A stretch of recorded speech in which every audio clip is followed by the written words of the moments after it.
Assalamualaikum warahmatullahi wabarakatuh. Alhamdulillahirabbil alamin. Wassalatu wassalamu ala rasulillahil karim wa ala alihi wa sahbihi ajma'in. Amma ba'd. Fa ya ibadallah, usi nafsi wa iyyakum bi taqwallahi faqad fazal muttaqun. Fala tamutunna illa wa antum muslimun. Faqala ta'ala ya ayyuhalladzina amanu taqullaha haqqa tuqatih wa la tamutunna illa wa antum muslimun. Saudara-saudariku dan pemirsa Khair TV, Madani TV dimanapun Anda berada, alhamdulillah hari ini Sabtu 9 Rabiul Akhir 1438 Hijrah bertepatan dengan 7 Januari 2017 Masehi. Kita masih diberikan kesempatan oleh Allah Subhanahu wa taala untuk hidup di hari ini, saat sementara saudara-saudari kita barangkali sudah lebih dulu menghadap pada Allah Subhanahu wa taala. Barangkali mereka sesuai ajalnya telah kembali kepada Allah karena bekal kebaikan yang dianggap telah cukup, dan hal-hal yang dianggap kurang yang barangkali sudah semakin sedikit. Karena itu mereka dengan izin Allah sesuai dengan ajalnya telah kembali kepada Allah. Sedangkan kita masih mendapat kesempatan hidup di hari ini untuk memperbaiki kekurangan-kekurangan yang mungkin belum sempurna di hari-hari kita yang lalu. Karena itulah kita mengawali kajian ini dengan bermohon pada Allah Subhanahu wa taala, semoga hidup kita hari ini mendapat bimbingan dari Allah Subhanahu wa taala, sehingga insyaallah hari-hari kita dimulai saat ini bisa lebih baik daripada hari-hari sebelumnya yang telah kita lalui. Bapak dan Ibu sekalian, hari ini kita akan mengawali kajian yang baru setelah kita menuntaskan satu bagian kajian kita dalam 1 tahun ke belakang.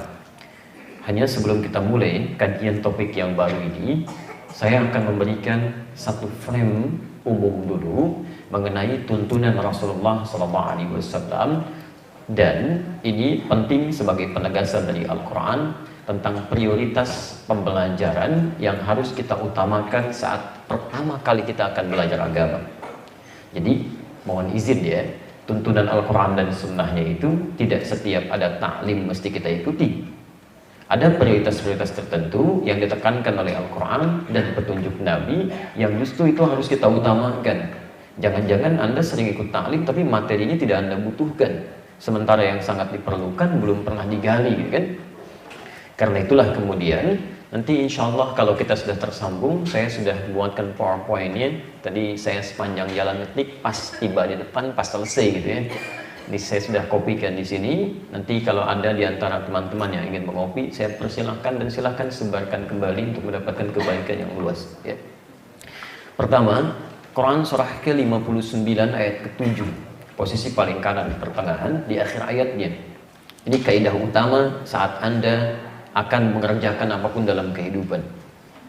Lihat kalimatnya di ujung ayatnya, wa ma atakumur rasulu fakhudhuhu wa ma nahakum anhu fantahu. Wa ma atakumur rasul, dan semua yang pernah dibawa oleh Rasul. Mak di situ menunjuk pada satu keterangan tanpa batas.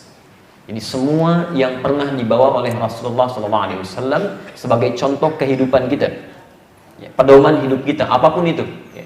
Maaf, jangan sampai cuma ibadah ritualnya kita meniru Nabi, sholat seperti Nabi, tapi sisi yang lainnya jauh dari contoh Nabi. Bicara kita nggak seperti Nabi, kan? Pandangan kita nggak seperti Nabi menuntun. Ya. Bangun tidur kita nggak seperti Nabi inginkan. Makan kita nggak seperti Nabi tuntunkan.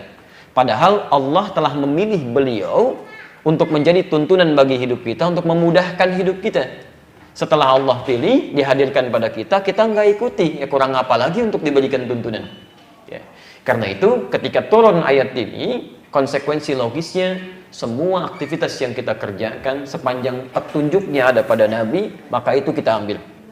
Termasuk, saat kita juga akan belajar. Ya. Belajar seperti apa yang pernah dituntun oleh Nabi.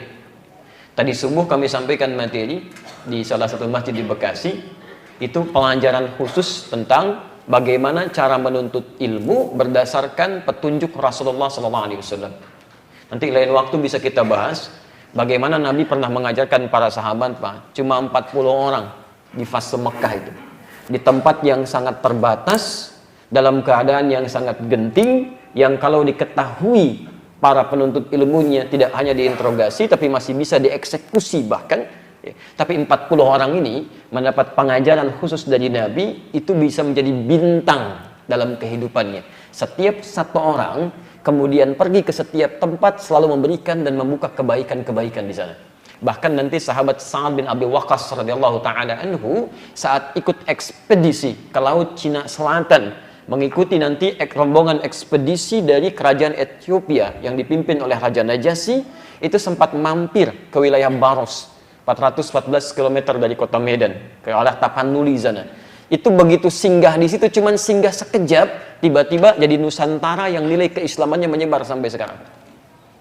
Seorang Muawiyah yang menyeberangi, Masya Allah, wilayah Arab sampai ke Afrika Utara. Dari Mesir, ke Libya, ke Tunisia, ke Maroko, ke Aljazair, nyebrang sedikit ke Sisilia, sampai kemudian keturunannya ada yang sampai ke Andalusia, sampai beliau sendiri tinggalnya di Damaskus, di Syam, Syria sekarang. Perhatikan, bukankah ada jejak keislaman di Mesir, di Libya, di Tunisia, di Maroko, di Aljazair, cuman satu orang itu. Anda bisa bayangkan, setiap satu orang yang belajar dari Nabi, dari 40 orang ini, selalu memberikan nilai-nilai kebaikan yang tinggi. Dan hebatnya, mereka satu, cepat menangkap pelajarannya. Yang kedua, semua pelajaran yang ditangkap ini sulit untuk dilupakan. Yang tiga, berkah ilmunya. Dan yang keempat, mudah untuk diamalkan. Nah, pola seperti apa yang diantaranya dibimbing oleh Nabi SAW? Salah satunya, Nabi memberikan penekanan pada materi-materi yang harus dipelajari sebelum belajar materi-materi lain sebagai pelengkap kehidupan. Nah, ada 5 pokok, saya agak cepat sedikit ya, karena esensi pembahasan kita tidak di sini. Ada 5 pokok, saya ulangi, ada 5 pokok yang langsung diisyaratkan oleh Nabi SAW supaya setiap Muslim fokus mempelajari yang 5 ini dulu sebelum belajar pada ilmu-ilmu yang lainnya. 5 pokok ini ditemukan di hadis riwayat Muslim nomor hadis ke-8. Kalau Anda punya Al-Arba'in yang 42 hadis, hadisnya nomor kedua disebut dengan hadis Jibril. Yang pentingnya yang 5 pokok ini sampai-sampai malaikat sendiri yang turun menyamar menjadi seorang pria yang kemudian langsung masuk ke halaqah Nabi dan langsung bertanya tentang 5 pokok ini sebagai petunjuk bagi para pembelajar setelahnya untuk fokus pada 5 bahasan ini. Apa 5 bahasan ini? Ya. 1, an tashhada an la ilaha illallah wa anna muhammadar rasulullah. Kita harus belajar tentang inti 2 kalimat syahadat. Jadi 2 kalimat syahadat itu tidak hanya diucapkan di lisan saja, tapi maknanya harus dipelajari supaya kalimat itu bisa meresap dalam jiwa dan esensinya bisa diamalkan dalam kehidupan. Siapa Tuhannya? Tuhan kita siapa yang layak disembah? Allah. Masya Allah, Bapak Ibu sudah paham Tuhannya Allah, tapi persoalannya kenal tidak dengan Allah. Kalau mau meminta kepada Allah, bagaimana caranya? Kalau mau menyebut namanya, apa disebutkan? Dalam keadaan sulit, beda dengan keadaan meminta rezeki.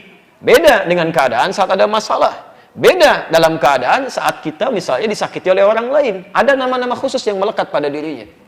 Nah, jadi kalau kita merasa yakin Tuhannya adalah Allah, tidak cukup dengan sekedar kita mengucapkan saja, tapi mesti belajar tentang aspek keilmuannya, sehingga aspek ketuhanan itu melekat dalam jiwa kita.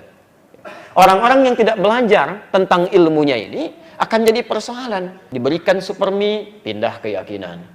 Diberikan kemudian jabatan, bisa berubah keyakinan. Menemukan pasangan hidup yang baru, agamanya bisa digadaikan. Ini bisa berubah. Karena itulah ketika Allah menyampaikan kalimat Tuhan yang layak untuk disembah, itu bersanding dengan pengetahuan. Quran surah ke-47 Muhammad ayat 19. Fa'lam annahu la ilaha illallah. Fa'lam, mesti punya ilmu. Diterjemahkan maka ketahuilah, yang tepat mesti punya ilmu untuk menetapkan bahwa tiada Tuhan selain Allah. Nanti ilmunya disebut dengan ilmu tauhid. Baik, dan ini sudah kita bahas. Ya, setahun kita belajar ini. Bismillah. Ya, ini telah kita bahas. Ilmunya disebut dengan ilmu tauhid. Baik. Yang kedua, mohon maaf, Kalau ilmu tauhid dia sudah dipelajari, dan itu Masya Allah 13 tahun, mohon izin, 13 tahun Nabi mengajarkan ilmu tauhid ini bagi 40 orang sahabat tadi itu. Bayangkan 13 tahun. Dan Anda ingin menyingkatnya dalam 13 hari. 13 tahun dia, bisa dibayangkan. Belajar tentang tauhid ini, setelah itu baru muncul turunan yang lain. Ya. Setelah mau masuk ke tahun ke-13, baru turun kemudian pelajaran tentang salat. Wa tuqimas salat, kedua salat. Ya. Jadi kalau kita sudah kenal Allah, sudah paham dengan Allah, mau mengikuti tuntunan Rasulullah, jangan dulu belajar yang tinggi-tinggi. Kedua, kata Nabi, ya, saya kembalikan, wa tuqimas salat. Dan menyempurnakan salatnya, belajar tentang salat. Saya kembalikan ini hadisnya tadi yang saya bacakan. Maaf, supaya lebih mudah memahami ini, saya alihkan ke poin-poin ini. Kedua, sholat. Jadi kalau sudah kita mengatakan muslim, belajar tentang tauhid supaya melekat kekuatan dalam jiwa kita, dan saat dipersoalkan oleh orang lain kita bisa jawab, ya? Jadi tidak cukup kemudian saya yakin Tuhannya Allah, begitu dipersoalkan orang lain kita diam, itu tidak baik. Kita harus punya argumentasi untuk menguatkan keyakinan kita. Nah setelah itu apa yang dipelajari? Salat. Wa tuqimas salat, dan sempurnakan salat. Jadi jangan belajar tinggi-tinggi dulu. Antum bahas yang tinggi-tinggi. Salat tiap hari dikerjakan tapi nggak paham dengan yang dilakukan. Nanti kita akan lihat ya. Ini saya lompat sebentar. Ada sindiran halus dalam Al-Quran sampai menyampaikan bahkan umumnya orang salat itu tidak paham, tidak mengerti apa yang dibaca dan dilakukan dalam salatnya. Silahkan Anda cek sampai terakhir kali barusan sholat. Dari sekian ribu ruku dan sujud yang dikerjakan, berapa persen bacaan sholat yang sudah dipahami? Jangan-jangan ruku tidak mengerti yang dibaca. Sujud tidak paham yang diungkapkan. Bagaimana bisa khusyuk sholat kita? Jelas di sini? Baik. Nah nanti ini masuk dalam pokok syariat, ilmunya disebut dengan fiqh. Yang ketiga, kita belajar tentang zakat. Yang keempat, kemudian puasa. Dan kelima, pelajaran pokok terkait dengan haji. Ini 5 pokok. Saya ulangi, ini 5 pokok yang disebutkan dalam hadis Nabi sebagai dasar-dasar yang harus dipelajari yang bisa menguatkan keislaman seorang. Inilah yang oleh para ulama diistilahkan dengan pedoman hidup muslim. Dasarnya dimulai dari sini. Kalau yang 5 ini sudah kuat, maka bangunan yang lainnya itu akan semakin kokoh. Karena itulah, maaf, dasar-dasar yang mengokohkan unsur yang lain dalam bahasa Arab disebut dengan rukun. Dari sini kita mendengar istilah rukun Islam. Jelas di sini? Baik. Saya mohon izin kalau sedikit agak cepat karena waktu kita sangat terbatas untuk ini, tapi saya ingin pastikan dulu. Paham sampai sini? Paham ya? Baik. Jadi intinya kalau ingin belajar sesuai dengan tuntunan Rasulullah, pertama pelajari 5 yang pokok ini dulu, baru kita turunkan pada pelajaran-pelajaran lain sebagai tambahan. Jelas? Nah, bahasan pertama, alhamdulillah telah kita selesaikan di tahun yang lalu. Ya, bagi yang belum tersambung, silahkan nanti bisa dilihat rekaman di setahun ke belakang yang mudah-mudahan bisa memberikan lebih banyak manfaat. Hari ini kita akan masuk pada pelajaran baru, bagian yang kedua tentang bab sholat, ya, seperti tuntunan Rasulullah SAW. Jadi materi hari ini baru bab permulaan di awal tahun yang kita bahas terkait sesi kedua atau esensi kedua mengenai pokok bahasan sholat atau sifat sholat Rasulullah SAW. Jelas di sini? Oh, belum kita mulai. Apa yang jelas? Belum kita mulai. Tenang saja ya. Bismillah. Untuk makan apa? Belum dijelaskan, sudah jelas ya. Bismillah. Baik, kita mulai bahasannya. Bismillah.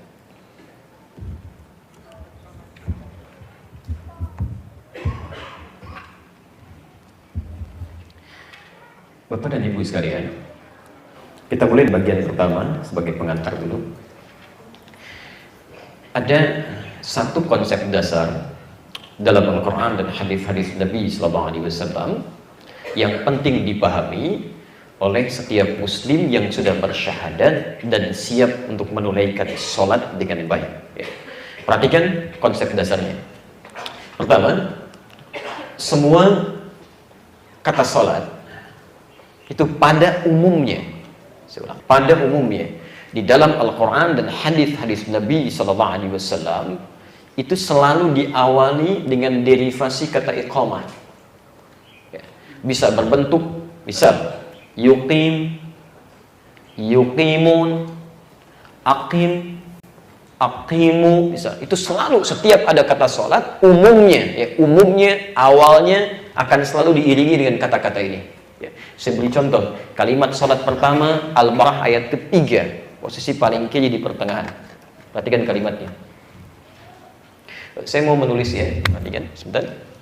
Alladzina yu'minuna bil ghaib wa yuqimunas shalah. Perhatikan, sebelum kata salat diawali dengan kata yuqimun. Al-Baqarah 43, posisi paling kanan di pertengahan. Wa aqimus shalah wa atuz zakah wa aqimus shalah.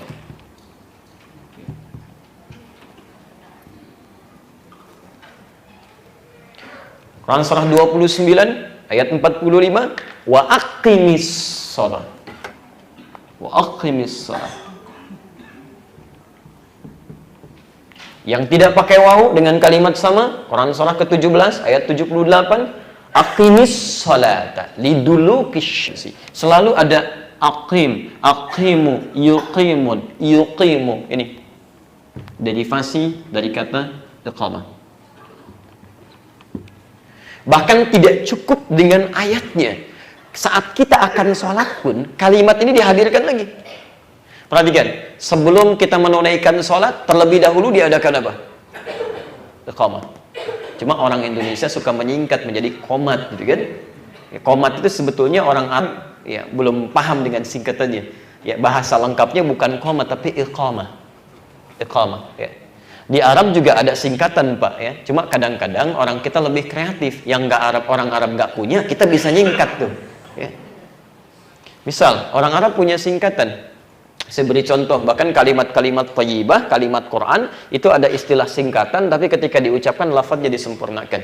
Misal Allahu Akbar disingkat jadi takbir, La ilaha illallah tahlil, Alhamdulillahi Rabbil Alamin jadi tahmid. Bahkan ada lagi hamdalah, Bismillahirrahmanirrahim, basmalah. Itu kalimat singkatannya, ketika diucapkan kalimat panjang yang disebutkan.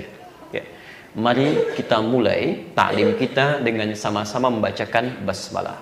Basmalah, bukan Bismillahirrahmanirrahim, tapi kalimatnya singkatan. Ya. Sayyid, sayyid, sayyid. Orang Arab singkat sidi, ya sidi singkatan. Tapi nyonya sayyidati itu nggak bisa disingkat. Oleh orang Indonesia disingkat siti. Ya. Siti itu nggak ada, orang Arab nggak kenal. Ya, itu singkatan dari kata sayyidati. Ya. Termasuk iqamah, orang Arab menyebutkan dengan iqamah, orang kita singkat jadi qomat ya. Insyaallah. Di orang kita kalau menyingkat umumnya biasanya ujung-ujung yang disebutkan. Ya.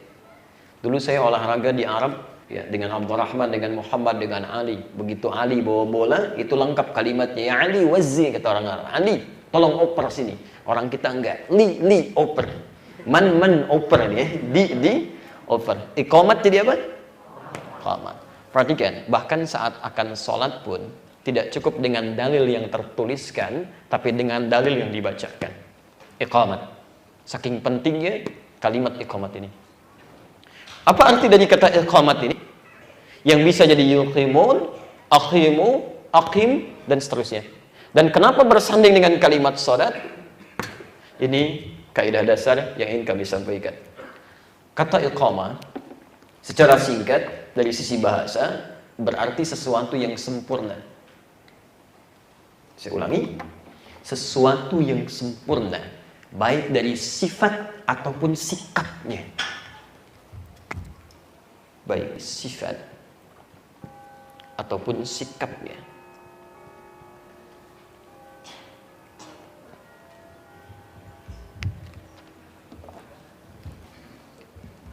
Jadi ketika dalam Al-Quran kalimat-kalimat sholat termasuk di hadis seringkali diawali dengan kata-kata ini, derivasi kata iqamah, seakan-akan memberikan kesan kepada kita kalau Anda ingin tunaikan sholat, pesan dari Al-Quran dan petunjuk Nabi, maka jangan sekedar sholat, tapi tunaikan dengan sifat dan sikap yang sempurna. Jelas di sini? Baik. Yang penting Anda catat, tolong garis bawah ini ya. Kaidah dalam ilmu tafsir menyebutkan jika dalam satu konsep ibadah, ibadahnya diawali dengan kata sempurnakan, ini menunjukkan kesan bahwa ada orang yang menunaikannya, tapi menunaikan dengan cara yang tidak sempurna. Sehingga kalimat sempurnakan ini seringkali dihadirkan pada kalimat ibadahnya untuk terus mengingatkan, ayo sempurnakan, sempurnakan, sempurnakan. Seakan-akan memberikan kesan bahwa tidak sedikit orang menunaikan sholat, tapi tidak sempurna sholatnya. Jelas di sini? Baik. Bahkan, mohon maaf, hal yang terkait dengan kesempurnaan ini ternyata tidak terjadi saja di masa-masa kini. Dulu di zaman Nabi, saking pentingnya kesempurnaan sholat ini, itu sangat spesifik dan sangat luar biasa tegasnya diingatkan oleh Nabi SAW pada para sahabatnya. Perhatikan di hadis riwayat Al-Bukhari, nomor hadis 751, 757, redaksi yang sama di hadis Muslim, nomor hadis 397. Mohon maaf untuk para ikhwan, barangkali saya tidak menginginkan ada yang terlalu lelah berdiri, bisa berbicara. Teman-teman bisa ke sebelah sini, jadi masih kosong. Kalau mau silakan. Ya. Bisa diperluas saja supaya tidak berdiri ya. Ini masih agak luas, silakan. Bisa. Apa ya? Alhamdulillah. Kalau biar terisi dulu ya, penuh. Saya di luar juga nggak apa-apa, yang penting Anda masuk. Bisa cukup. Ya, bisa Allah ya.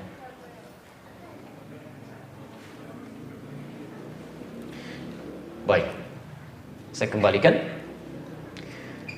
Jadi pertama, konsep dasarnya kalimat sholat dalam Al-Quran seringkali diawali dengan derivasi kata iqamah yang menunjuk pada kesempurnaan cara dan sikap kita dalam menunaikan sholat. Kenapa kalimat ini muncul? Satu, seakan-akan memberikan kesan bahwa tidak sedikit orang sholat itu tapi tidak sempurna dalam menunaikan sholatnya. Yang kedua, saking pentingnya kesempurnaan sholat ini, sampai-sampai tidak hanya orang biasa, sahabat-sahabat Nabi pun itu sangat ketat diperhatikan oleh Rasulullah. Dan pernah terjadi satu ketika tersebut dalam Al-Bukhari nomor hadis 751, 757 dan di hadis Muslim nomor hadis 397. Qila bima ma'na, disebutkan kisahnya. Ja'a rajulun ila Nabi sallallahu alaihi wasallam. Datang seorang lelaki pada Nabi sallallahu alaihi wasallam. Diduga oleh para ahli hadis namanya Khallad Az-Zurairqi. Khallad Az-Zurairqi. Fadakhala ila al-Masjid Nabawi. Beliau masuk ke Masjid Nabi. Fasalla bi jambin Nabi. Kemudian salat di samping Nabi sallallahu alaihi wasallam. Jadi sahabat Nabi masuk ke Masjid Nabi, salat di samping Nabi. Apa yang terjadi? Setelah beliau takbir sampai dengan salam, falamma sallama yaminan wa shimala, tatkala beliau salam ke kanan dan ke kiri, itu faqala lahu Nabi sallallahu alaihi wasallam. Nabi tidak menunggu jeda, Pak. Ya, langsung seketika. Langsung tiba-tiba Nabi berkata pada orang ini. Padahal Rasulullah itu kalau melihat seseorang keliru, itu ditunggu dulu sampai selesai, ada jeda, baru kemudian diingatkan. Ini tidak. Begitu salam selesai, Assalamualaikum, Assalamualaikum, faqala lahu Nabi sallallahu alaihi wasallam. Maka Nabi sallallahu alaihi wasallam langsung berkata pada orang ini, "Shalli fa innaka lam tusalli." Anda silahkan sholat lagi karena Anda belum sholat. Sebayangkan, kata Nabi, Anda silahkan sholat lagi karena Anda belum sholat. Padahal orang ini sudah salam. Fa'ada sholatahu thalatha marat. Maka orang ini kembali mengulang sholatnya bahkan sampai 3 kali. Faqala lahu Nabi sallallahu alaihi wasallam mithla ma kana. Tapi Nabi tetap mengulang kalimat yang sama setiap orang ini salam. Jadi begitu salam, Assalamualaikum, Assalamualaikum. Kata Nabi, "Shalli fa innaka lam tusalli." Anda sholat lagi ya karena Anda belum sholat. Lihat kalimatnya, belum sholat. Faqala, maka orang ini berkata, ya Rasulullah, ma uhsinu ghairah. Ya Rasulullah, saya tidak bisa lebih baik lagi daripada sholat yang telah saya tunaikan ini. Alimni, tolong ajarkan saya. Alimni, tolong ajarkan saya. Anda bisa bayangkan, sahabat Nabi, hidup di zaman Nabi, dekat dengan Nabi, sholat di masjid Nabi, di samping Nabi. Kata Nabi, karena Anda belum belajar dengan sempurna, sholat Anda belum benar, tolong ulangi. Sahabat Nabi dengan 5 sifat tadi, diminta diulangi. Ada orang bukan sahabat Nabi, tidak hidup di zaman Nabi, belum pernah ketemu Nabi, sholat tidak di samping Nabi, dan bukan di masjid Nabi, merasa aman dengan sholatnya. Dan sahabat ini ingin belajar dari Nabi. Orang ini yang bukan sahabat gak mau belajar. Padahal ustadznya sudah datang sendiri, tempatnya bagus, keadaannya enak, live juga, ada snacknya juga, belum bisa membuat Anda tersentuh untuk belajar. Anda butuh apa lagi? Nah, kemudian apa yang terjadi? Lalu kemudian faqala lahun Nabi sallallahu alaihi wasallam. Maka Nabi sallallahu alaihi wasallam mulai bersabda pada orang ini, mengajarkan cara salat yang benar. Kata Nabi, "Idza qumta ila shalah." Kembali dari fasih kata ini. Kalau kamu ingin menyempurnakan salat. Kalimat Nabinya, kalau ingin menyempurnakan salat, kalau ingin asal-asalan yang seperti kamu ini. Tapi kalau kamu ingin sempurna, kata Nabi, lihat kata Nabinya, "Fasbighul wudu." Sempurnakan dulu wudunya sebelum salat. Begini caranya, diajarkan oleh Rasulullah SAW. Nanti kita pelajari. Ya. Setelah itu, "Tsumastaqbilul qiblah." Menghadap ke arah kiblat. Begini caranya. Itu Masya Allah, Pak. Begini itu sampai diajarkan bagaimana tegaknya, lebar kakinya, keadaan bahunya, sampai cara untuk menghadap kiblatnya. Nggak sembarangan menghadap kiblat, menghadap tidak. Ya. Karena setiap gerakan dan bacaannya nanti dalam sholat, itu ternyata ada makna dalam kehidupan. Sehingga Nabi betul-betul pastikan. Nanti kita turunkan dalilnya. Kemudian diajarkan oleh Nabi, dari mulai takbirnya sampai dengan salamnya. Setelah selesai itulah Nabi mengajarkan, beliau menyampaikan kalimat yang sampai saat ini populer dalam pendengaran kita. "Shollu kama ra'aitumuni usolli." Salatlah kalian persis seperti melihat saya ini salat. Ya, hadis Al-Bukhari nomor hadis 651 pada hadis yang terakhir. Jadi kalau salat kita ingin benar, sempurna tadi, kalimat sederhananya kata para ulama hadis gampang sebetulnya. Lihat Nabi salat. Setelah kita melihat cara Nabi salat, praktekkan seperti penglihatan kita itu, baru kemudian salat kita setidaknya bisa dianggap benar dalam penunaiannya. Jelas sampai sini? Baik. Kalau jelas, pertanyaan pertama, ada apa pertanyaan lagi? 1, apa sih pentingnya sholat yang sempurna itu? Kenapa tidak dicukupkan yang penting kita sholat? Kenapa Nabi sampai sangat ketat dalam urusan sholat? Beda dengan ibadah-ibadah yang lainnya. Bahkan ayat-ayat Quran yang turun tentang sholat, ya, hampir seakan-akan tidak memberikan toleransi dalam tanda petik, ya, bagi setiap muslim, kecuali sepanjang bisa dia harus tunaikan. Silahkan bandingkan ya, saat puasa, kalau sakit misalnya, tidak mampu puasa, boleh membatalkan puasa? Boleh, Masya Allah. Kalau bahkan nggak sanggup puasa, bisa diganti? Bisa. Zakat kalau belum ada yang dizakati, ada kewajiban zakatnya? Tidak. Haji kalau belum ada kemampuan, ada kewajiban hajinya? Tidak. Tapi perhatikan sholat. Anda sholat, berdiri, ada masalah di kaki, tidak bisa berdiri. Sholat tetap wajib ditunaikan. Duduk. Anda tidak bisa duduk, berbaring. Masya Allah. Anda sulit dalam keadaan berbaring, berikan isyarat dengan gerakan. Anda sulit dengan gerakan, dengan kedipan. Sepanjang masih sadar menunaikan sholat. Anda sudah nggak bisa berkedip, kita sholatkan. Ini semua turunannya ada. Sampai kita bisa berkedip pun kalau masih sadar, sholat. Ya, saking pentingnya, pertanyaan terbesarnya, ada apa sebetulnya di balik sholat ini? Sampai seakan-akan kita itu diminta ketat menunaikan, sesempurna mungkin kita lakukan. Nah, jawabannya kita turunkan dalam Al-Quran. Ini. Pelan ya. Saya agak percepat ke sini supaya mudah kalau ada yang ingin mencatat ya. Nah, Bapak Ibu sekalian, orang-orang yang benar dalam menunaikan sholatnya, ternyata oleh Al-Quran diberikan keterangan, tidak hanya sekedar diterima sholat yang telah ditunaikan itu, tapi langsung diberikan jaminan oleh Allah Subhanahu wa Ta'ala akan diberikan 5 keistimewaan yang tidak akan pernah diberikan pada orang yang tidak sholat, atau orang yang sholat tapi sholatnya tidak seperti diinginkan Al-Quran dan dituntun oleh Rasulullah SAW tadi. Jadi kalau nanti selama ini kita sholat, tapi sholat kita tidak menghasilkan satu di antara 5 ini, maka mohon maaf, barangkali ada yang belum sempurna dalam sholatnya. Yuk, kita ukur pelan-pelan. 1, Quran ke-29, Al-Ankabut, ayat 45. Lihat statement Al-Quran ini. Inna sholata tanha 'anil fahsya wal munkar. Masya Allah. Saya berikan sedikit ya untuk memahami, membaca ayat Qurannya sesuai dengan ilmunya. Perhatikan, saya sedikit ajarkan ilmu nahwu. Inna sholata tanha 'anil fahsya wal munkar. Pertama perhatikan, ayat ini dimulai dengan kata inna.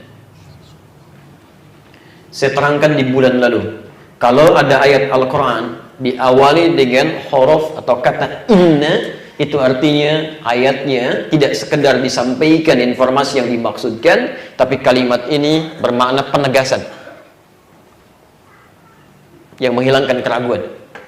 Diseakan-akan kalau dalam bahasa bebasnya kita akan katakan Allah menyampaikan, saya tegaskan ya, saya tegaskan, jangan ragu. Inna shalah. Kedua, perhatikan, sungguh saya tegaskan, kata Allah, sholat yang ditunaikan dengan benar itu. Lihat cara menerjemahkannya, bukan sesungguhnya sholat, bukan. Sungguh saya tegaskan, sholat yang ditunaikan dengan benar itu. Dan diawali dengan alif lam. Saya agak lambatkan sedikit. Diawali dengan alif lam. Bapak Ibu sekalian, beda kalimat dalam bahasa Arab saat diawali dengan alif lam dengan yang tidak menggunakan alif lam. Kalau kalimatnya tidak menggunakan alif lam, itu diistilahkan dengan nama nakirah. Artinya umum. Bebas. Jadi kalau kalimat salatnya tidak menggunakan alif lam, inna shalah, maka itu menandakan salat yang dimintakan ditunaikan secara bebas, umum saja. Mau cepat-cepat, silahkan. Mau khusyuk, boleh. Mau tidak, itu bukan pilihan. Jelas di sini? Itu inna shalah tanpa alif lam. Tapi kalau kalimatnya menggunakan alif lam, maka ini diistilahkan dalam kaidah bahasa Arab di ilmu nahwu dengan istilah ma'rifah. Sesuatu yang khusus. Ada ketentuannya. Ada aturannya. Nggak bisa sembarangan. Dan silahkan cek. Semua kata sholat dalam Al-Quran yang bermakna ibadah, ingat ya, yang bermakna ibadah, bukan bermakna doa.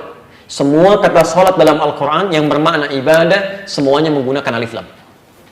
Al-Baqarah ayat 3, alladzina yu'minuna bil ghaib wa yuqimunas shalah. Ayat 43, wa aqimus shalah. Ayat 45, wasta'inu bis sabri was shalah. Ayat ke-152-nya, 153-nya sampai 157. Di 153-nya jelas disebutkan, ya ayyuhalladzina amanu sta'inu bis sabri was shalah. Selalu ada alif lamnya. Dan di Al-Ankabut ayat 45, innas shalah. Sekarang perhatikan cara menerjemahkannya. Sungguh kata Allah, saya tegaskan, salat yang ditunaikan dengan benar itu sesuai aturannya, sesuai petunjuknya, itu yang menyebabkan pelakunya tanha 'anil fahsya'i wal munkar, akan mendapat manfaat kebaikan dalam salatnya, terbebas dari 2 sumber keburukan. Jadi kalau ada orang yang punya sifat dan sikap yang buruk, itu sumbernya cuma 2 kata Quran. Tidak ada yang ketiga. Satu, fahsya. Fahsya itu keburukan yang bersumber dari syahwat. Maaf ya, kata-kata yang jorok, kotor, pornografi, porno aksi, LGBT, itu fahsya. Jadi mustahil ada orang sholat bisa berkata kotor, itu mustahil. Kalau ada orang sholat, kalau ada orang yang tidak sholat mencela orang lain, kata-katanya kotor misalnya, kosakatanya tidak elok, itu dia karena nggak sholat. Tidak sholat. Tapi yang jadi masalah, kalau ada orang yang sholat, lisannya masih kotor. Pasti ada yang salah dalam sholatnya.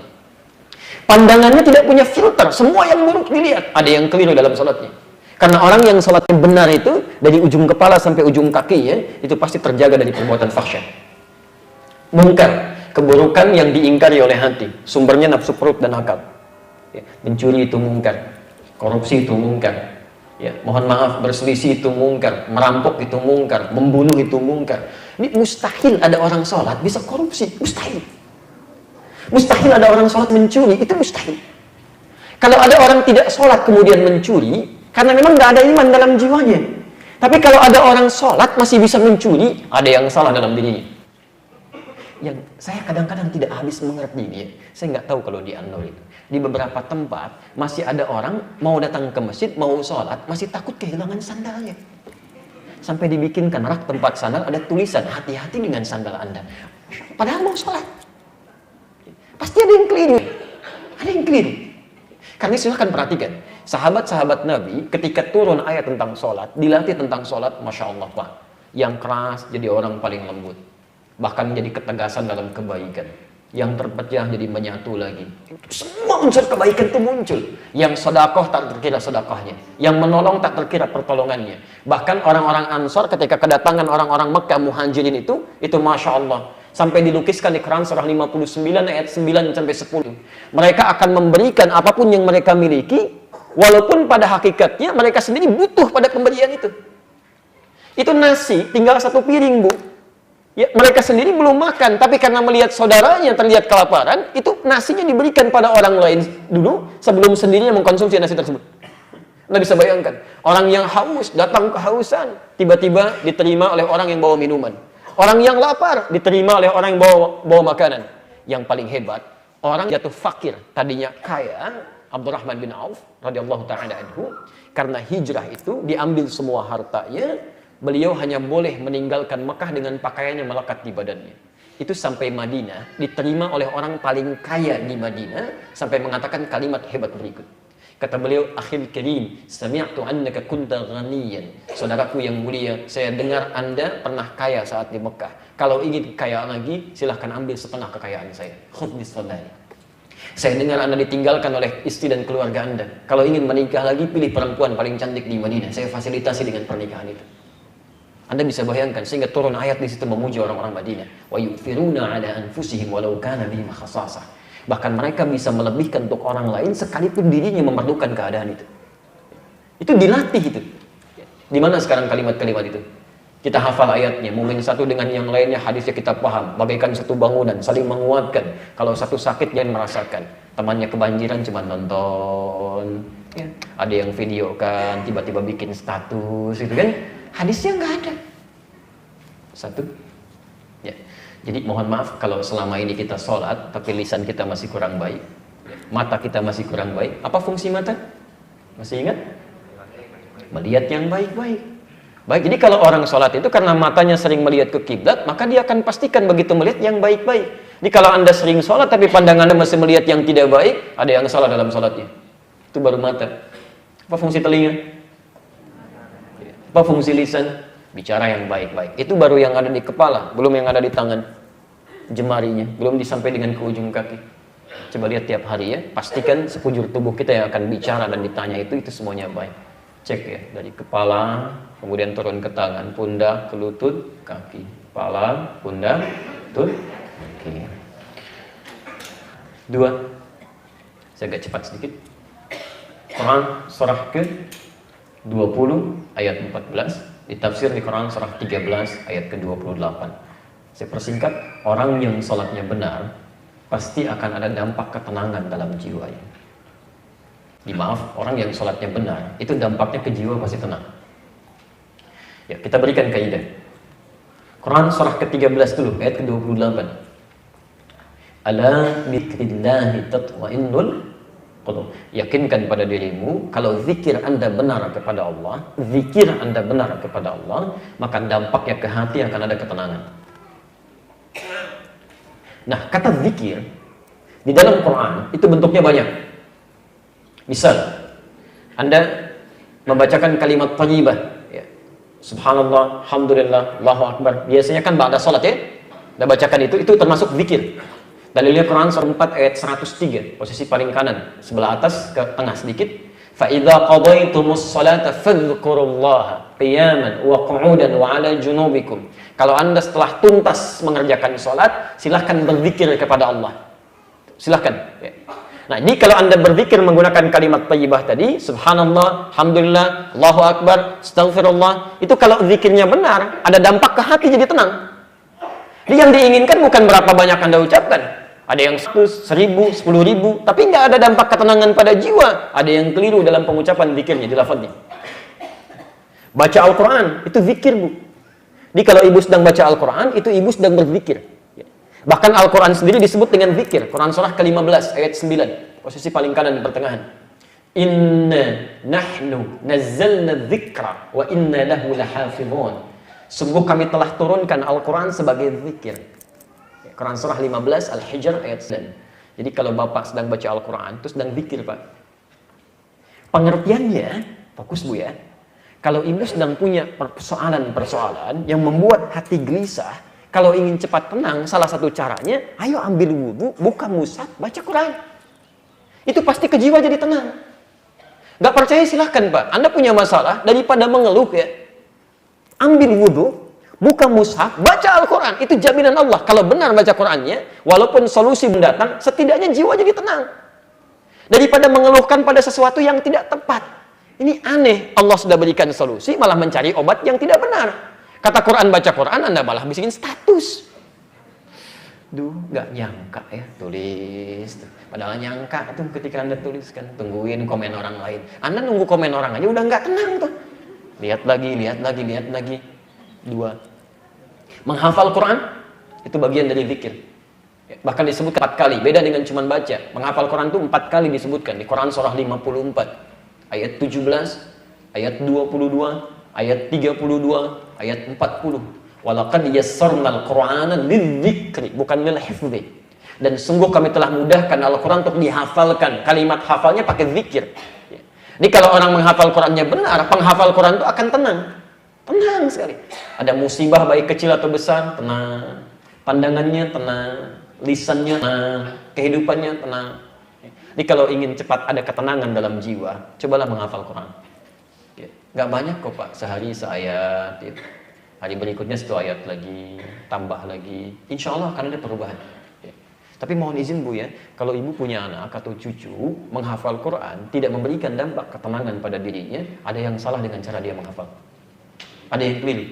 Ya, karena nanti di ayat yang lain, Quran surah ke-35 ayat 32-33, posisi paling kiri sebelah atas, itu penghafal Quran dibagi pada 3 bagian.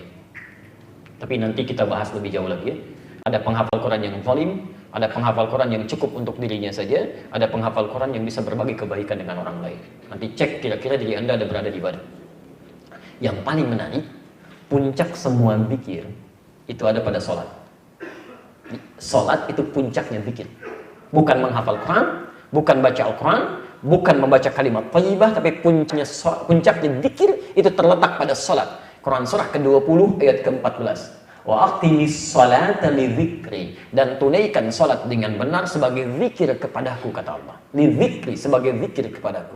Kenapa salat disebut sebagai puncak zikir? Karena salat itu menggabungkan semua jenis zikir yang ada. Bukankah dalam salat Anda mengucapkan subhanallah, alhamdulillah, Allahu akbar? Bukankah dalam salat Anda baca Al-Quran, bahkan menghafalkannya? Bukankah dalam salat Anda istighfar? Bukankah dalam sholat Anda berdoa? Di semua jenis zikir dihimpun dalam Al-Quran. Yang paling menarik, sekarang semua jenis zikir dihimpun dalam sholat, Bapak Ibu tunaikan, dan bukan sekali sholatnya. Paling minimal 5 kali. Kalau dengan semua 5 kali, 17 rakaat itu belum bisa membuat Anda tenang, Anda butuh berapa rakaat lagi? Pasti ada yang salah itu dalam sholatnya. Karena orang sholat itu karena menggabungkan semua jenis zikir, dampaknya ke jiwanya pasti tenteram itu. Ini kalau misalnya, maaf sekali lagi, tiap hari sholat, apalagi dengan sunnahnya, tapi ada sedikit masalah, sudah mengeluh. Kadang-kadang mengeluhkan kepada Allah, kadang-kadang tidak percaya kepada qadar, ada yang keliru dalam sholatnya. Apalagi pada sesuatu yang bukan urusannya pun masih mengeluh juga. Yang punya masalah orang lain, kenapa Anda yang repot? Ini saya lihat agak pada aneh nih orang-orang, sebagian orang-orang di hari-hari ini. Yang punya masalah orang lain, tiba-tiba grup di WhatsApp satu keluarga bersisi sendiri, ribut satu dengan yang lainnya. Yang punya masalah orang, kenapa Anda yang rame? Padahal tiap hari sholat, gitu kan? Kenapa jiwa kita tidak menjadi tentram? Ada yang keliru di situ. Selanjutnya 3. Belum? 3, baik. Orang yang salatnya benar dijamin langsung oleh Al-Quran. Mohon izin. Satu, Allah berikan kemudahan dalam hidupnya, bahkan persoalan rizkinya. Hidupnya dijamin mudah, termasuk rizki. Kalau sudah bicara Quran, ini bicara keimanan dia. Kalau Quran sampaikan begini, yakini, lakukan. Ya.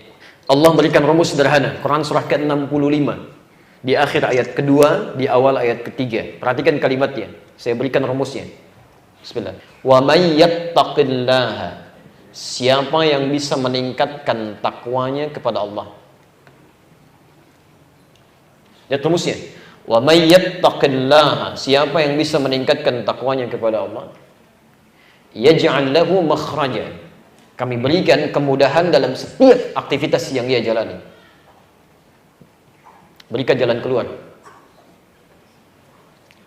Saya ulang ya. Wa may yattaqillaha, siapa yang bisa meningkatkan takwanya kepada Allah, yaj'al lahu makhraja, maka kami berikan jalan keluar dari setiap persoalan yang ia alami, berikan solusi. Jadi ada rumus sederhana dalam Al-Quran. Jika Anda sedang punya persoalan seberat apapun dalam hidup, ya, kata Allah, solusinya itu sangat sederhana. Kalau ingin cepat selesai, tingkatkan takwa. Semakin Anda tingkatkan takwa, semakin cepat Allah menyelesaikan masalah yang kita alami. Ini nggak mahal biayanya, Pak. Tenaganya nggak banyak, Bu. Sebaliknya kalau Anda punya masalah dalam kehidupan, nggak pernah tuntas misalnya, di pekerjaan, di perusahaan Anda jadi champion, jadi juara, tapi di rumah, masalah rumah tangga nggak pernah beres. Orang lain cukup dengan senyuman, Anda 3 bulan nggak selesai-selesai. Apa masalahnya? Cek, mungkin ini. Mungkin ini. Termasuk pekerjaan, kenapa orang lain mudah, dapat ini, dapat itu. Anda barangkali kesini sulit, apa masalahnya? Mungkin ini. Karena itulah kemudian, bahkan dalam persoalan rizki, wa yarzuqhu min haitsu la yahtasib, ayat 3-nya. Bahkan urusan rizkinya pun kata Allah, orang yang benar takwanya bukan cuma yang dia kejar, yang dia tidak kejar pun kami akan datangkan dari sisi yang tidak dia duga. Begitu Anda tingkatkan takwa, rizki yang Anda tidak kejar pun tiba-tiba mendatangi Anda. Tidak disangka-sangka. Bahasa manusia kan kadang-kadang, saya nyangka loh dapat proyek ini. Nggak usah disangka, karena rizkinya datang dari sisi yang tidak disangka-sangka. Lalu Anda bertanya, bagaimana cara meningkatkan takwa ini ya Allah? Supaya saya mendapatkan kemudahan hidup, plus rezeki pun bisa mengalir dengan ringan. Kalimat takwa disebutkan 115 kali dalam Al-Quran. Di seluruh derivasinya.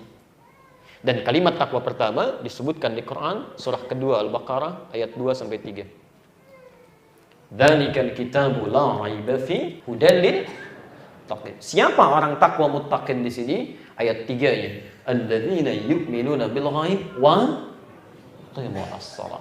Yaitu orang yang setelah menyatakan beriman kepada Allah yang gaib, dia sempurnakan salatnya. Yang jadi masalah, Ustaz, bagaimana kalau ada orang tiap hari salat tapi kesulitan terus menerah dalam dirinya? Coba cek, barangkali cara menunaikan salatnya belum sempurna. Ini poinnya. 4, saya agak cepat. Orang yang salatnya benar sesuai dengan isyarat Al-Quran dan tuntunan Rasulullah SAW, langsung dijamin oleh Allah dalam Al-Quran, doa-doa yang ia panjatkan itu seketika akan dikabulkan tanpa menunda, sepanjang ia butuhkan. Bahkan hebatnya, ya, itu kalau orang salatnya benar, Pak, Bu, tidak harus menunggu jeda. Seketika selesai berdoa, jawaban betul. Saya berikan yang paling dahsyat kisahnya, yang manusia sudah angkat tangan. Ini sering saya ulang kisahnya. Quran surah ketiga Ali Imran ayat 38-39. Posisi paling kanan di mushaf sebelah atas. Baik. Nabi Zakaria. Posisinya sudah jadi seorang suami, menikah, mohon maaf, dalam keadaan fisiknya sudah semakin letih, rambutnya sudah memutih, sudah sepuh. Bahkan istrinya, maaf ibu, divonis secara medis menopause dan mandul. Mungkin tidak secara klinis masih memiliki keturunan. Tidak ya. Dan beliau sudah ikhtiar. Tapi apa yang terjadi? Mohon garis bawahi rumus ini, dan ini jadi pegangan kita. jadi pegangan kita dalam hidup. Garis bawahi ayat 38-nya. Hunalika da'a Zakaria rabbah. Kemudian di mihrabnya itulah Nabi Zakaria bermohon kepada Allah Tuhannya. Qala rabbi habli min ladunka dzurriyyatan thayyibah. Ya Allah, hamba sudah berikhtiar kemana-mana untuk mendapatkan keturunan. Mereka katakan tidak mungkin. Hamba mohonkan kepadamu saja yang tidak punya batas dalam pengabulan doanya. Engkau pasti mendengar doa hamba. Tolong garis bawahi ya. Ini adab dalam ayat 38 ini memberikan kesan kepada kita. Kalau Bapak Ibu punya persoalan dalam kehidupan, kemudian semua orang sudah mulai mengangkat tangan. Ini nggak mungkin Bu. Bisa Pak, mustahil ini. Maka kalau sudah menemukan kalimat seperti ini, itu isyarat pertama dari Allah untuk meninggalkan semua harapan dari manusia, segera minta kepada Allah. Tinggalkan manusia, mohon kepada Allah. Ini sudah isyarat pertama bahwa Allah ingin langsung mengabulkan tanpa campur tangan manusia. Ada penyakit orang mengatakan, gak mungkin Pak, ini gak ada obatnya, mustahil. Itu sudah isyarat pertama. Bulan lalu saya ceritakan di tempat ini. Masya Allah. Ada seorang dokter ketika kami dirawat mengatakan, wah ini mustahil Pak, udah bisa sembuh ini. Ya paling Bapak harus tunggu dulu 3-4 hari ke depan. Ketika kalimat itu sudah mulai muncul, sudah selesai. Malamnya kita tayamum, bermohon kepada Allah, minta. Besoknya jam 7 sudah visit, biasanya jam 10:04. Sudah mengatakan, sudah lain, Assalamualaikum. Masya Allah. Padahal visit pertama manggil ade, kedua manggil mas, ketiga manggil bapak. Yang keempat, Assalamualaikum, jam 7. Masya Allah. Ustaz, kayaknya banyak doanya, manggil Ustaz. Rupanya nyari-nyari, Pak kok bisa? Itu bisa merubah gitu keadaannya. Tiba-tiba bisa naik, trombosit naik, semuanya naik gitu kan. Dan seketika bisa pulang pada hari itu juga. Jadi kalau seseorang sudah mengatakan mustahil ini, mustahil itu tanda pertama. Mohon kepada Allah Subhanahu Wa Taala. Ini sudah rumus Al-Quran. Maka Nabi Zakaria kemudian memohon kepada Allah. Yang penting ada catat, permohonan pertama ketika memohon itu ternyata dilakukan dalam sholatnya. Beliau tunaikan sholat. Ya, tolong catat kalimat ini ya. Ini bahasa Al-Quran. Saya terambil dari nilai Al-Quran. Sholat itu tidak hanya diwajibkan bagi umatnya Nabi Muhammad SAW dan Rasulnya, tapi umat sebelumnya pun sudah sholat. Jadi sholat itu sudah ada, bukan hanya kita saja. Sholat sudah ada di umat-umat sebelumnya, cuma caranya berbeda, kita lebih sempurna. Ya, sampai dengan sujud dan selesai sampai salam. Ya. Misal, Nabi Zakaria sholat, Quran surah 3 ayat 38-39 ini. Nabi Isa sholat, Quran surah 19 dari ayat 31 sampai 33-nya. Nabi Ismail bahkan sholat. Nabi Ismail sholat, Quran surah 19 ayat 54 sampai 55-nya. Bahkan 55-nya meminta keluarganya untuk sholat. Ya, sholat, jadi sholat sudah ada. Nabi Nuh sholat, kan? Nabi Musa sholat, Quran surah kedua ayat 43. Nabi Isa sholat, ya. Nabi Zakaria sholat, Nabi Ismail sholat, semua sholat. Yang paling menarik, semua orang-orang soleh bahkan Nabi saat sholatnya itu sekedar sholat, tapi berdoa dalam sholatnya terkait kebutuhan hidupnya. Maka Nabi Zakaria ketika memohon tadi, tiba-tiba ayat 39-nya. Fanadathul malaikah wa huwa qa'imun yusalli fil mihrab. Lihat kalimatnya, fa. Ya, fa. Saya sering terangkan. Harfu atfin bila hudud. Huruf perangkai yang cepat tanpa jeda.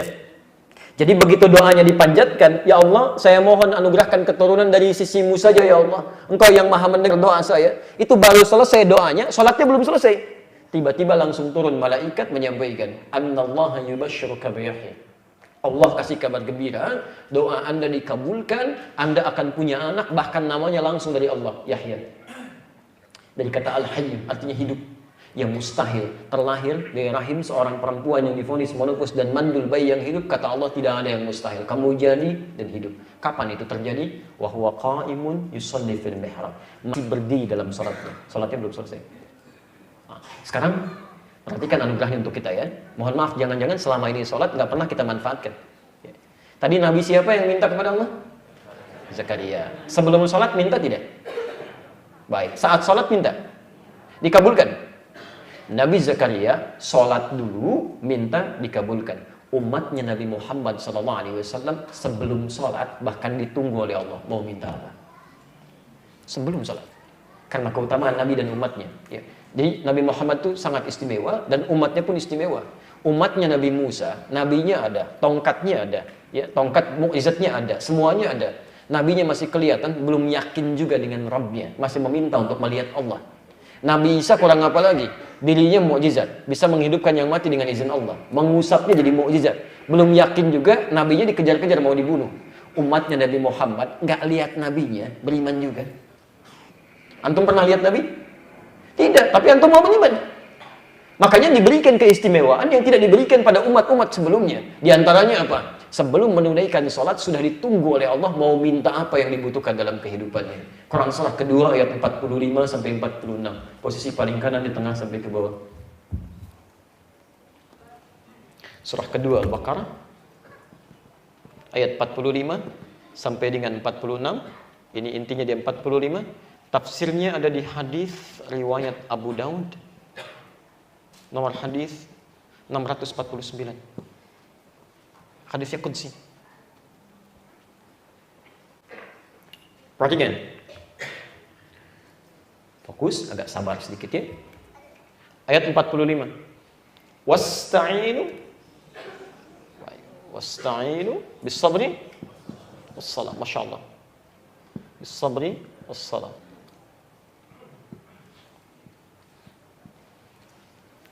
Mohon izin perhatikan cara menerjemahkannya. Saya langsung fokus pada bahasan. Wasta'inu, dan jika kalian memiliki persoalan dalam hidup, mintakan solusinya.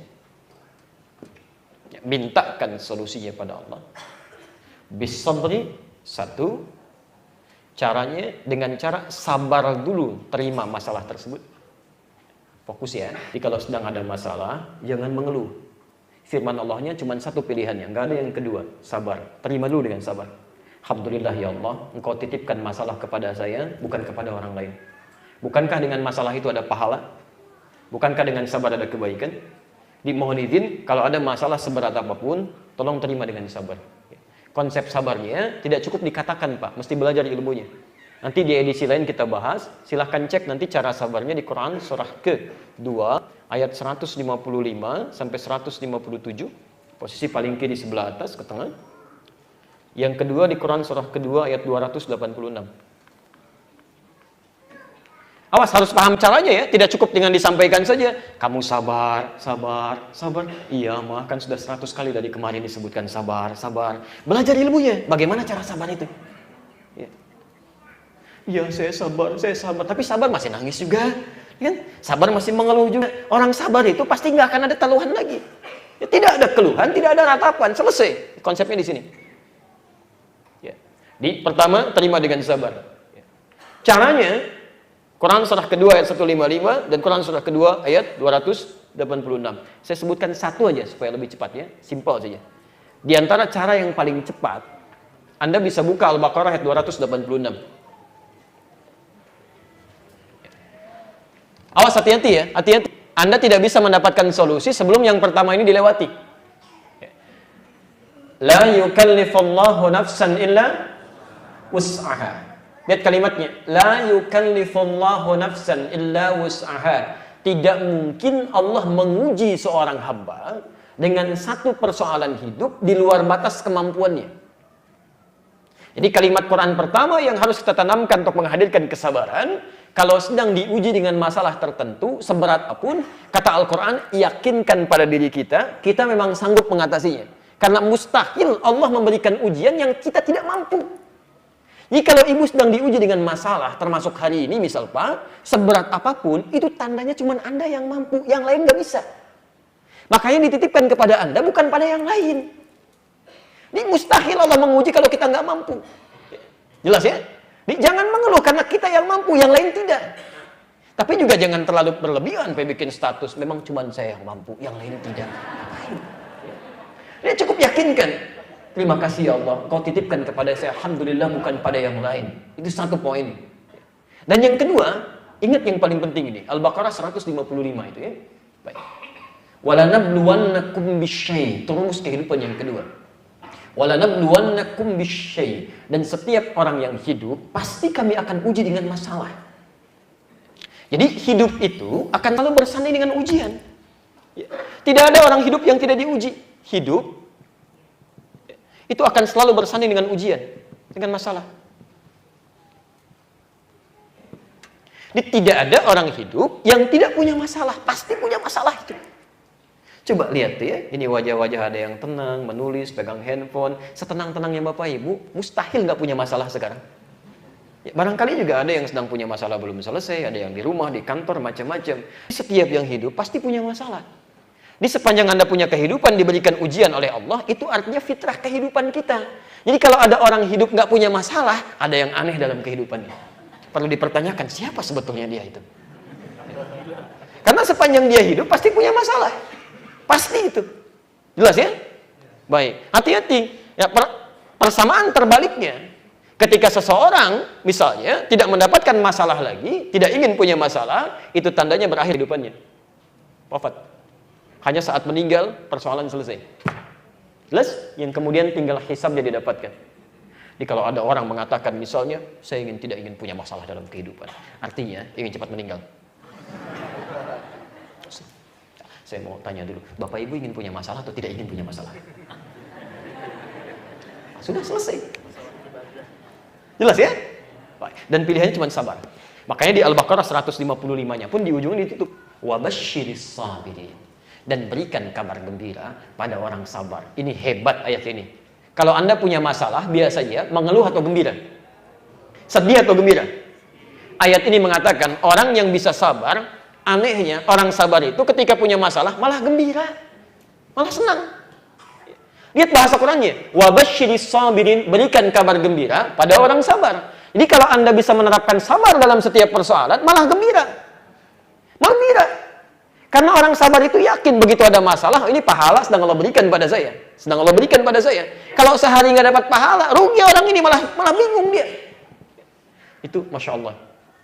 Mohon maaf Bu ya, Pak. Itu ada seorang ulama yang setiap pekan itu hampir selalu menangis. Kalau sehat. Jadi kalau nggak sakit dia dalam sepekan, nggak sakit misalnya, itu pekan terakhirnya di hari Sabtu itu pasti nangis tuh. Nangis. Ya Allah, kok saya nggak sakitnya? Ini harus sakit apa aja? Mau kepleset, mau misalnya lisannya sakit, mau matanya sakit, macam-macam. Bukan harus sakit yang besar-besar, tidak. Ya.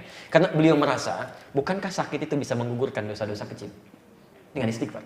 Jadi ini sampai saking mendalaminya hadis tadi, sampai memahaminya dengan dalam, sampai mengatakan, ya Allah, saya kok nggak sakit, jangan-jangan dosa saya nggak terampuni selama sepekan ini. Ini sampai ada yang begitu, Bu, Pak. Ini orang malah mencari ujian dibandingkan dengan mencari ketenangan-ketenangan hidup yang tidak ada ujiannya. Jelas sampai sini? Nah, ini tahap pertama dulu. Nanti setelah Anda mendapatkan, menerima ujian itu, terima dulu dalam kehidupan, bersabar kita terima dengan baik, siapkan pahalanya, dan tidak cukup sampai situ. Wassalah. Saat sholat, mintakan solusinya kepada Allah. Dan Allah nggak nunda sampai besok kok. Nggak nunda sampai besok. Jadi setiap Anda punya masalah, terima dengan sabar. Begitu ada sholat, waktunya tiba, Anda tunaikan sholat. Tunaikan wassalah dan mintakan saat sholat. Masya Allah. Dijadikan yang fardu 5 kali dalam sehari. Anda punya masalah dari subuh sampai dengan zuhur. Ini jam 9:04. Tadi subuh jam berapa? 4:22, Masya Allah. Dari jam 4:22 ke 9:04. Ya, ada sekitar 5 jam kurang lebih. Ada yang 5 jam ini nggak punya masalah? Boleh angkat tangan? Hampir semua punya masalah. Hampir semua ada masalah. Tidak nunggu zuhur, kalau Anda mau, silahkan. Diselesaikan oleh Allah. Antara subuh, datang zuhur. Zuhur punya masalah, asar selesai. Asar punya masalah, maghrib selesai. Maghrib punya masalah, isya selesai. Bahkan ada orang yang dipercepat oleh Allah untuk menuntaskan segala masalahnya dengan sholat sunnahnya. Selesai subuh punya masalah, syuruk muncul. Selesai syuruk ada masalah, duha muncul. Duha selesai ada masalah, zuhur muncul. Selesai sholat zuhur pun masih punya masalah juga, 2 rakaat setelahnya. Kurang apa lagi? Nah, ini yang paling menarik. Pelan-pelan, ya, sampai ketemu ujungnya. Ketika Anda punya masalah, diminta-minta solusi lewat sholat. Sekarang fokus ya, perhatikan, fokus. Perintahnya menggunakan kata wasta'inu. Kalau Anda ingin rubah kalimat ini menjadi bentuk permintaan, permohonan, maka berubah kalimatnya dalam bahasa Arab menjadi nasta'in. Nasta'in. Nasta'in. Wasta'inu, perintahnya. Anda ingin memohon, Anda rubah kalimatnya menjadi nasta'in. Saya mau tanya sebentar. Dalam sholat kita bacakan kalimat nasta'in tidak? Baca ya? Baik. Saat ruku atau saat sujud? Berdiri. Berdiri, bukan ruku, bukan sujud, berdiri. Apa yang kita baca? Iyyaka na'budu wa Ya Allah, sekarang kami ibadah salat hanya kepadamu. Iyyaka na'budu wa iyyaka nasta'in. Dan sekarang kami punya persoalan dalam hidup, ya Allah. Kami mohonkan solusinya hanya kepadamu. Perhatikan. Nabi Zakaria minta dalam berdiri. Kita sebelum sholat ditunggu dan saat berdiri kita minta. Saat Anda mengucapkan kalimat wa iyyaka nasta'in, lihat hadis qudsinya. Abu Dawud nomor hadis 649. Di Sunan Abu Dawud itu ada 4.800 hadis, 15 hadis qudsi. Posisi yang kedua di hadis qudsi itu nomor hadis 649 dari sahabat Abu Hurairah radhiyallahu taala anhu. Saya bacakan hadisnya, perhatikan kalimatnya. Langsung ke ujungnya saja ya. Wa idza qala al-'abdu, kalau seorang hamba dia berkata dalam salatnya, iyyaka na'budu wa iyyaka nasta'in. Ya Allah, sekarang kami sholat ibadah hanya kepadamu dan sekarang kami punya persoalan dimintakan solusinya hanya padamu. Lihat jawabannya. Qala Allah Azza wa Jalla. Saat kalimat itu selesai diungkapkan, langsung dijawab oleh Allah. Hadza baini wa baina 'abdi. Ini perjanjian antara aku dengan hambaku. Wali 'abdi, kalau hambaku benar ibadahnya, ma sa'ala. Apapun yang dia minta sekarang, aku akan kabulkan. Hadis qudsi. Kalau ia benar salatnya sampai berdiri saja Pak, belum ruku tuh, belum sujud. Kalau benar dari mulai berdiri, saya baca Al-Fatihah ini, kalau benar bacaan Anda, seketika kata Allah dalam hadis qudsi, ma sa'ala, apapun yang dia minta, aku akan kabulkan. Masya Allah. Mau minta apa kira-kira? Yang kalau apapun yang diminta, semua diberikan. Mau minta apa? Tuh, saking banyak yang mau diminta, nggak ada yang bisa diungkapkan tuh. Nanti kita ajarkan, Allah turunkan satu ayat, satu kalimat saja, yang kalau Anda ucapkan satu kalimat ini, semua yang kita butuhkan seketika diberikan. Nanti dalam bahasannya ya. Terakhir, kita berhenti dulu di sini. 5. Kita baru 4 tadi kan? Terakhir, 5. Orang yang benar menunaikan sholatnya sesuai petunjuk Al-Quran dan tuntunan Rasulullah SAW dijamin langsung oleh Al-Quran. Tolong garis bawahi kalimat ini ya. Dijamin langsung oleh Al-Quran akan mendapatkan kesuksesan dan kebahagiaan dalam hidup ini. Kalau orang salatnya benar, itu pasti sukses dan bahagia. Pasti itu. Walaupun ukuran kesuksesannya bisa relatif, tapi minimal dia sukses. Apapun profesinya. Jadi di bahasa Arab itu ada sukses saja, ada bahagia saja, ada sukses dan bahagia. Kalau sukses saja belum tentu bahagia, belum tentu ya. Walaupun ada yang bahagia, itu disebut dengan fauz namanya. Derivasinya 29 kali disebutkan dalam Al-Quran. Turunannya bisa fauzi, faiz, faizah, fauzan, fauziyah. Jadi kalau ada yang namanya fauzan, alhamdulillah. Faiz, faizah, fauziyah, itu orang diharapkan sukses dalam kehidupannya. Walaupun belum tentu bahagia. Ya, faiz ya, ada yang bahagia. Tapi konsepnya begitu. Tapi kalau Anda diharapkan bahagia dalam kehidupan, itu farihah namanya. Farihah. Perempuannya disebut dengan farah. Ya, farah. Ya. Laki-lakinya disebut dengan farhan. Jadi kalau ada yang namanya farhan, ada yang namanya farah, gitu kan? Itu diharapkan bahagia dalam kehidupannya. Walaupun belum tentu sukses. Baik. Gak pakai oh. Pilihannya Anda pilih. Sukses tapi tidak bahagia, atau bahagia tapi tidak sukses. Dengan kalimat lain yang lebih singkat, kaya tapi gelisah, atau miskin tapi tenang. Dan tidak ada pilihan ketiga dan tidak boleh maksa. Kira-kira yang mana? Oke. Di sini Allah tidak memberikan dua pilihan, karena paham isi hati manusia, langsung ditampilkan yang ketiga, sukses dan bahagia. Bahasa Arabnya disebut dengan falah. Falahun. Falah. Sukses, bahagia. Ini nomor berapa tadi? Yang kelima. Perhatikan, saking diinginkannya yang kelima ini oleh setiap manusia, insan beriman, oleh Allah diperdengarkan di telinga kita sampai 5 kali dalam sehari. Sampai 5 kali. Telinga bahasa Arabnya disebut dengan udhun. Jamaknya azan. Azan itu telinga bahasa Arabnya. Azan. Bukankah dalam adzan yang memanggil kita sholat itu diperdengarkan di telinga kita? Setelah hayya 'alas shalah, ya. Perhatikan, salat bersanding dengan falah. Ini. Jadi ketika Anda katakan, misal hayya 'alas shalah, ya, Anda jadi muadzin dan katakan hayya 'alas shalah, enggak cukup sampai situ. Hayya 'alal falah. Bersanding dengan kalimat ini. Hayya 'alas shalah, ayo salat. Anda bertanya, untuk apa salat? Hayya 'alal falah. Dengan salat kesuksesan bisa Anda raih. Anda belum sukses, ayo sini salat, sujud. Kata Allah, saya pemilik kesuksesan. Saya yang punya rizki, saya yang punya kemudahan. Kenapa kamu tidak sujud minta pada saya sekarang? Hayya 'alal falah, kamu sukses belum bahagia, datang sini, mintakan, berikan.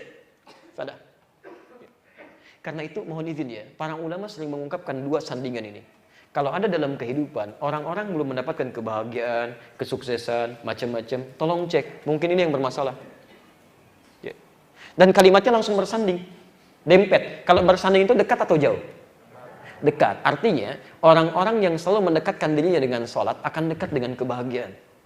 Orang yang selalu membuat jarak dengan sholatnya, itu bisa dipastikan tuh, hatinya tidak tenang, tidak tenang, ya. Atau sulit mendapatkan kebaikan yang mungkin bisa diraih. Silahkan bandingkan ya. Saya kasih bandingan. Kita pakai kitab aja. Karya Imam An-Nawawi.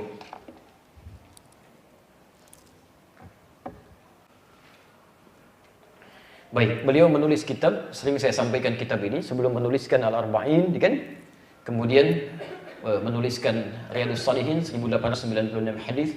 Beliau menulis kitab kecil ini ya. Itu judulnya At-Tibyan fi Adab Hamalatil Quran. At-Tibyan fi Adab Hamalatil Quran. Saya cek di Indonesia yang versi Arabnya sudah ada 2 cetakan. Ya, cetakan pertama terbitan Darul Kutub Al-Islamiyah warna merah marun itu ya.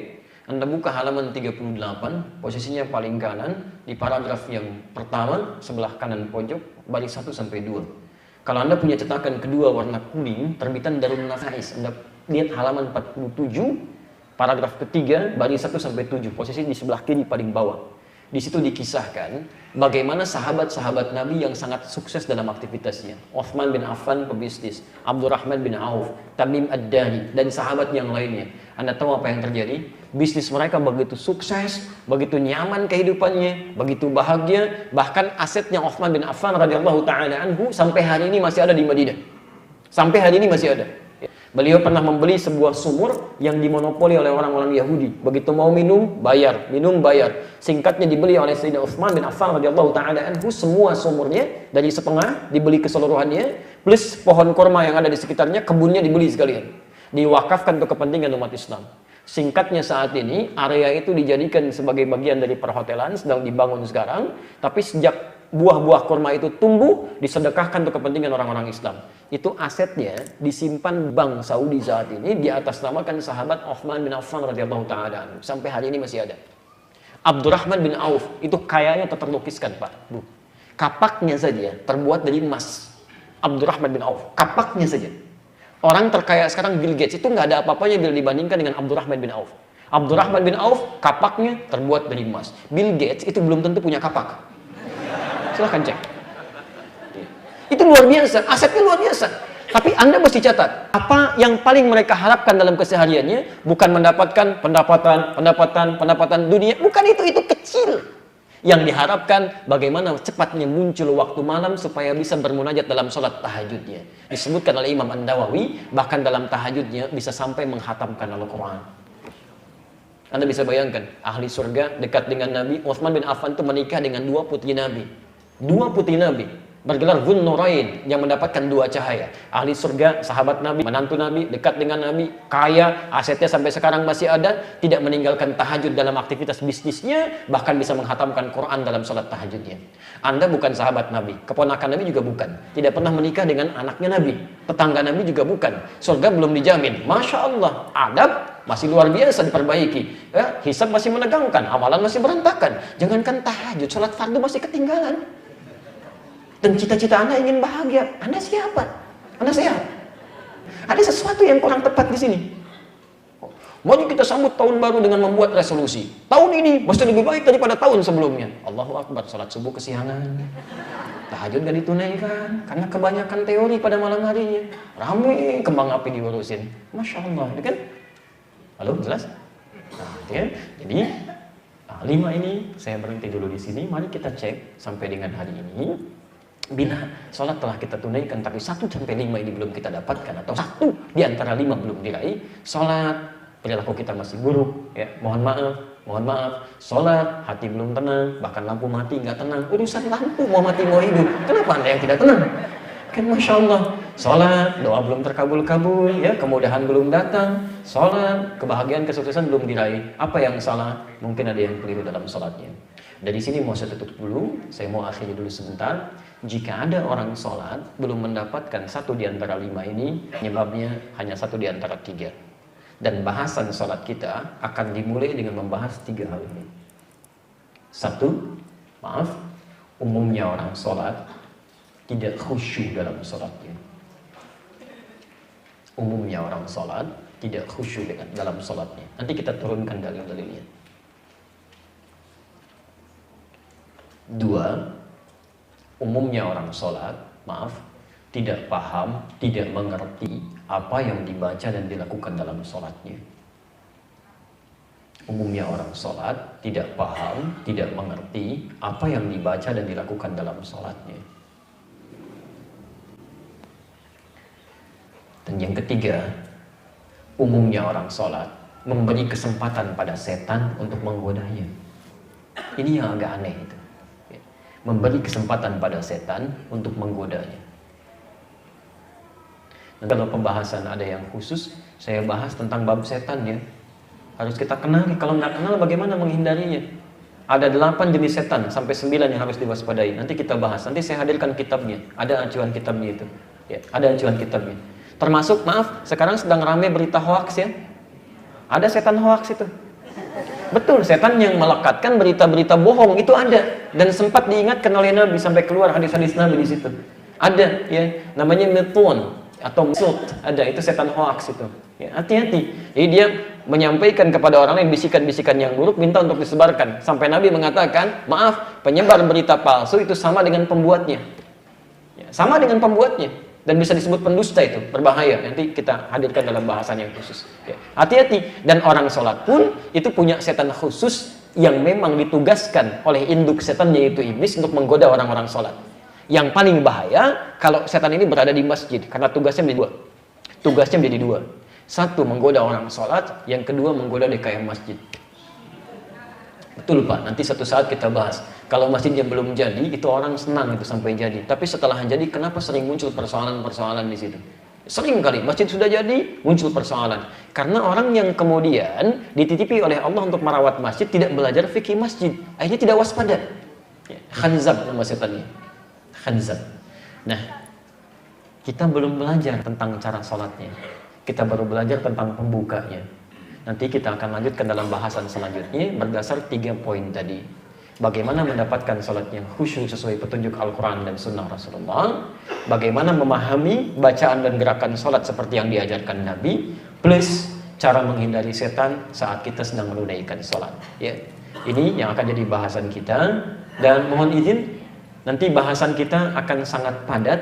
Karena nanti saya tidak akan ajarkan secara umum. Saya akan bahas dari sejak awalnya. Dari wudunya, dari berdirinya, dari cara berdirinya, kenapa begini, dengan menurunkan hadis-hadis Nabi terkait tentang bahasan itu. Jelas sampai sini? Baik. Kalau sudah dipandang jelas, saya cukupkan sementara sampai di sini bahasan kita. Ya, kalau ada yang ingin disampaikan atau ditanyakan, kami perkenankan. Kalau sekiranya tidak ada yang ditanyakan, kita bisa cukupkan untuk bahasan hari ini. Bila ada yang sudah dituliskan akan lebih baik barangkali.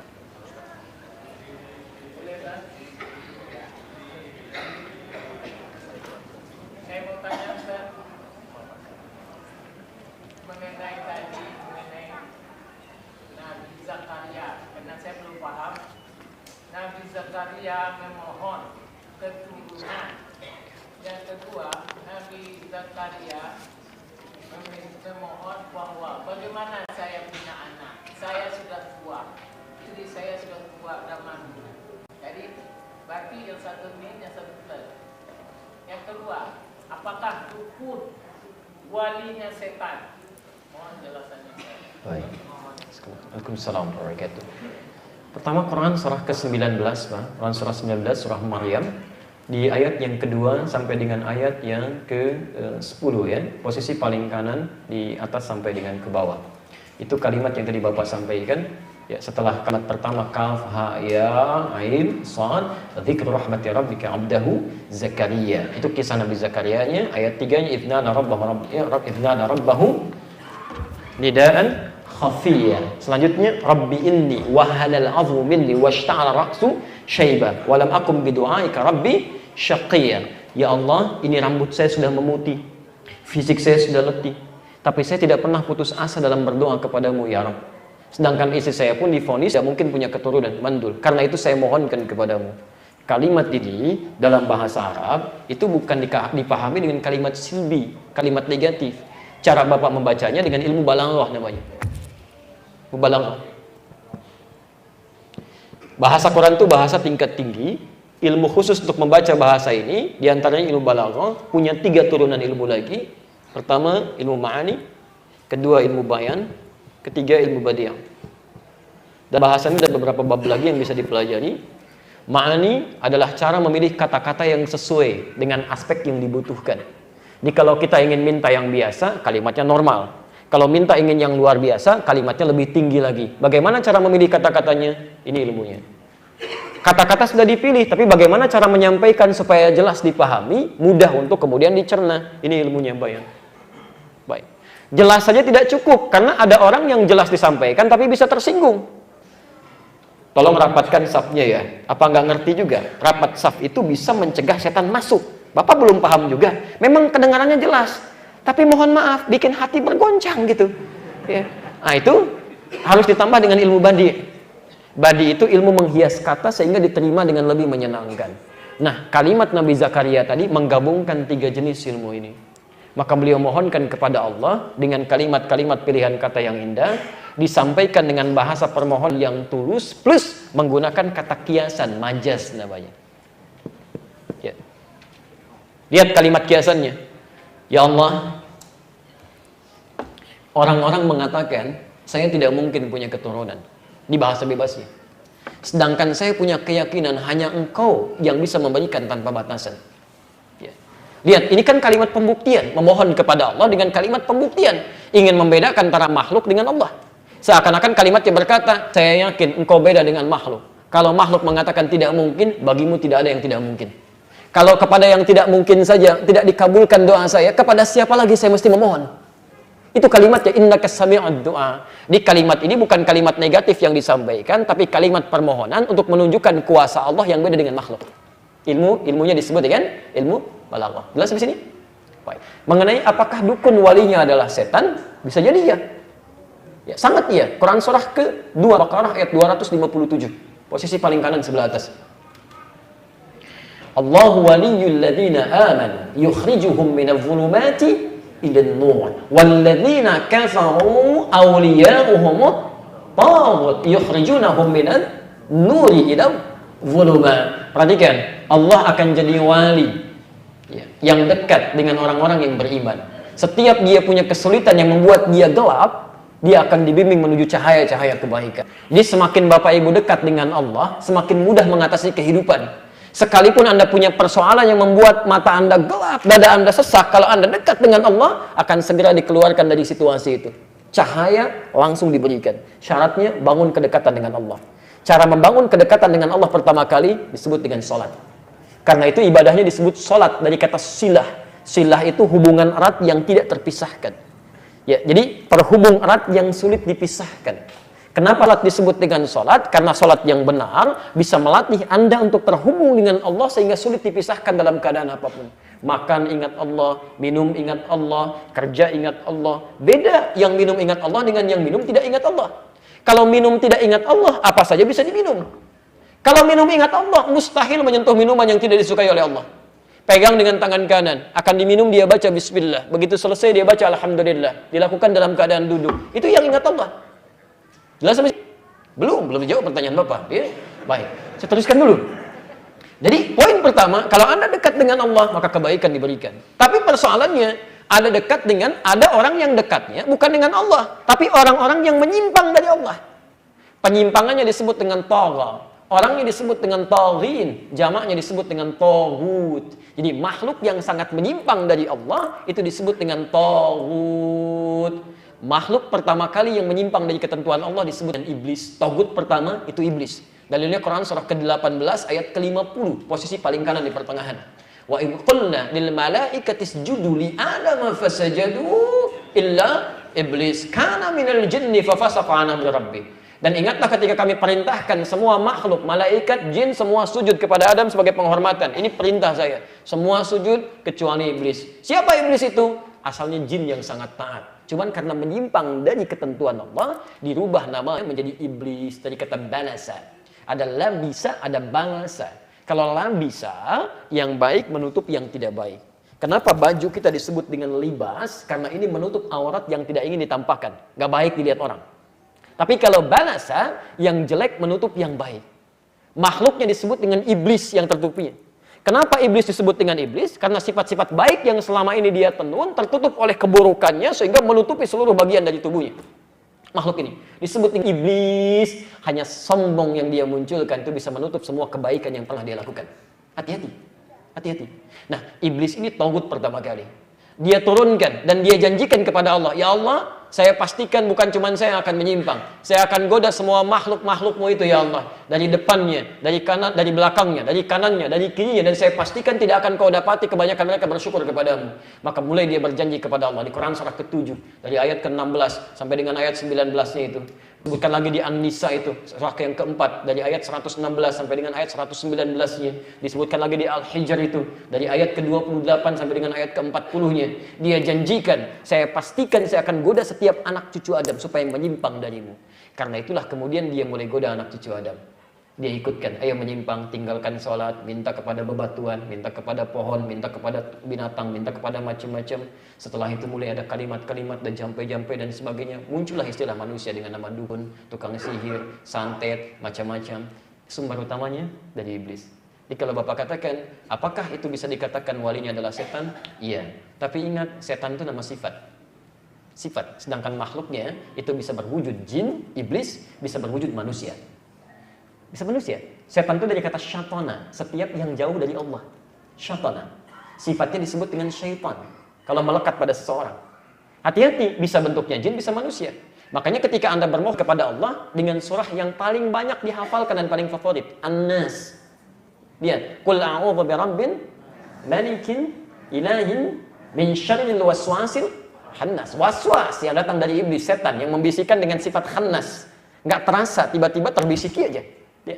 Alladzi yuwaswisu fi sudurin nas, memberikan waswas dalam jiwa manusia. Belum selesai ujung ayatnya. Minal wan. Jadi bisa masuk dalam diri jin, bisa dalam diri manusia. Artinya kalau ada seseorang berwujud manusia tapi mengajak-ngajak Anda jauh dari Allah, maka dia sedang diliputi oleh sifat syaitan dan sedang jadi taghut dia. Sedang jadi taghut, ya. Misal mohon maaf ya, ibu sedang tahajud, enak, tiba-tiba bapak misalnya, "Ma, sini. Ini bola nih lagi bapak tonton, tolong berikan kopinya." Ibu sedang tahajud, diajak nonton bola. Maka pada saat itu bapak sedang menjadi, bukan saya yang bilang. Jelas ya?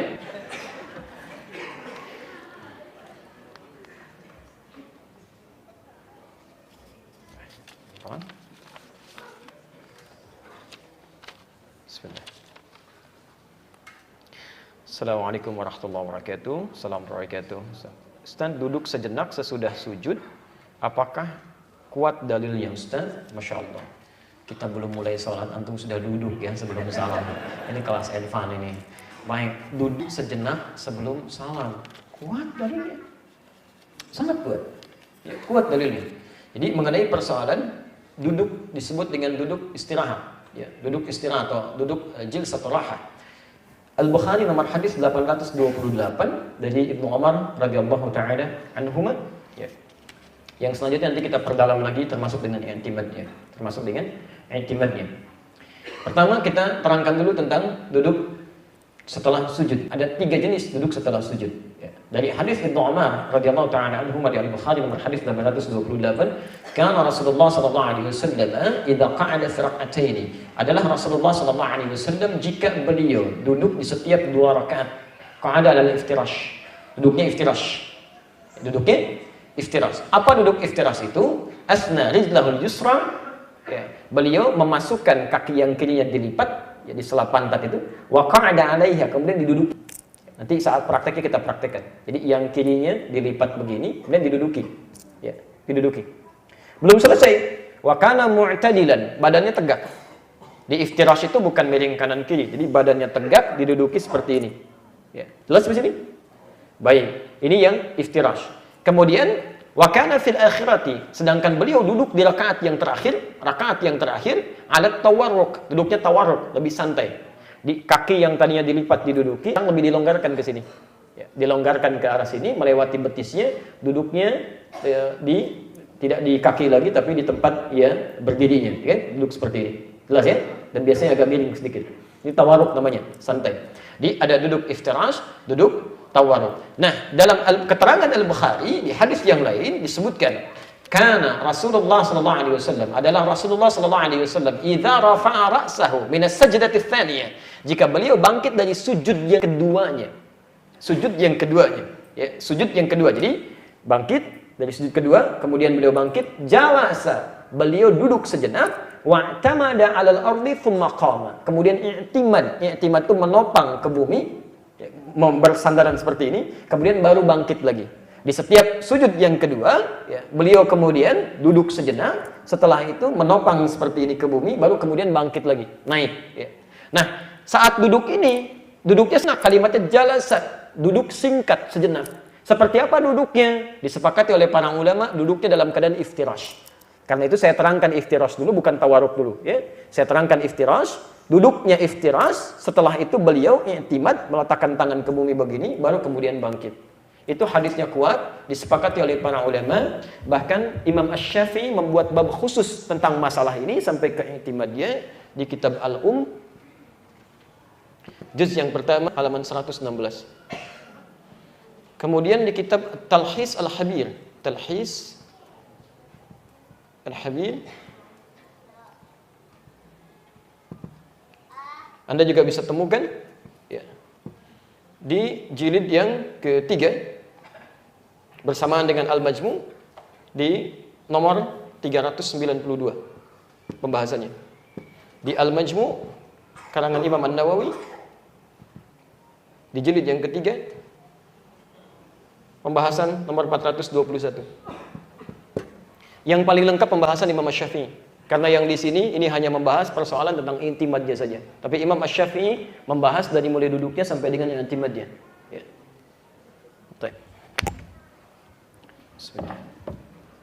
Seperti apa penjelasan detailnya? Nanti ini yang bertanya wajib ikut sampai pembahasan duduknya. Bismillah.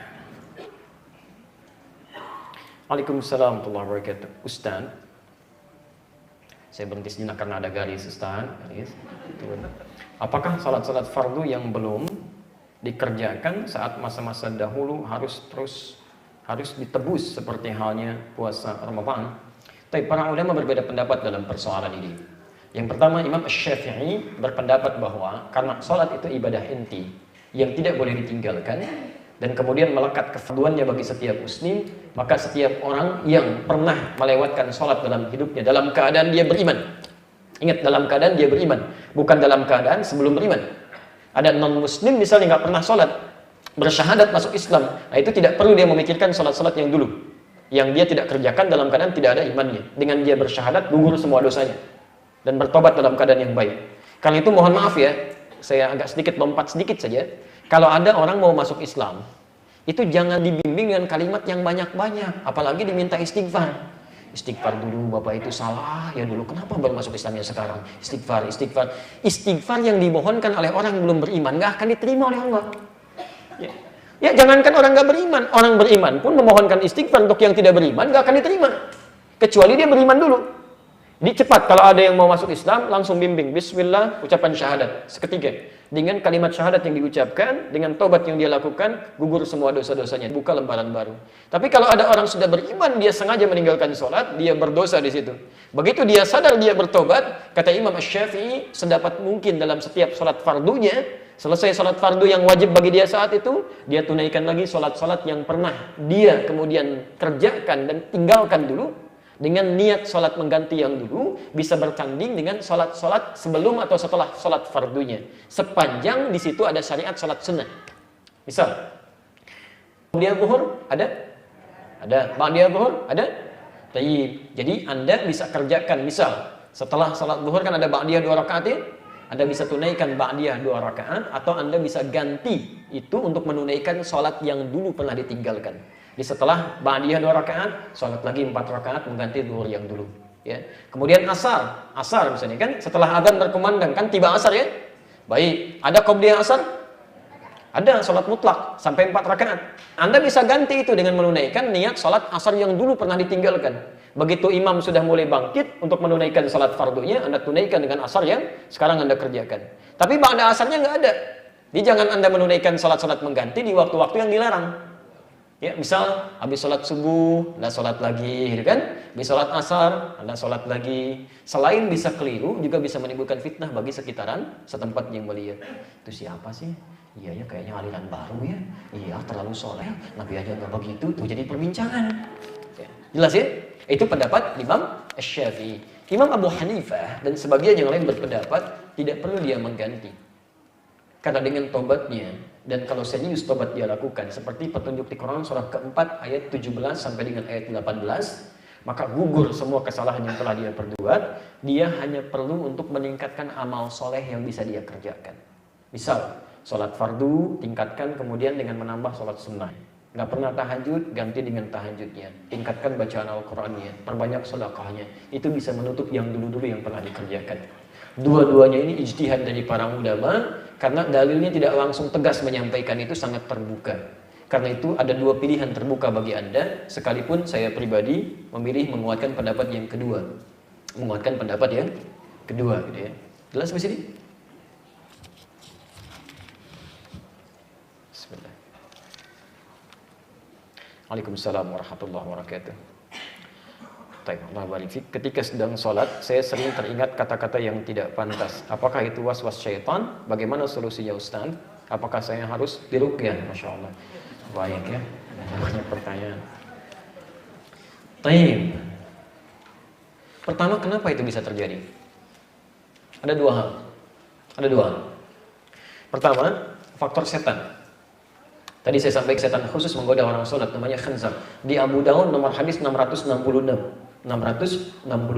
Ya. Nabi sampaikan, jika seseorang sudah akan mulai sholat, hati-hati ya, sudah akan mulai sholat. Hadis ini nanti berbicara dari sejak dia berdirinya. Aqimus sufuf, ya kan? Kemudian wahadhu bainal manaqib wal aqdam. Setelah itu, apa yang terjadi? Ini yang paling menarik. Awas, hati-hati. Jika Anda sudah mau menunaikan sholat bersiap-siap, mulai bertakbir, kata Nabi, wa qala syaitanu udhkur kadza udhkadza. Setan mulai berkata kepada Anda, ingat ini ya, ingat itu ya.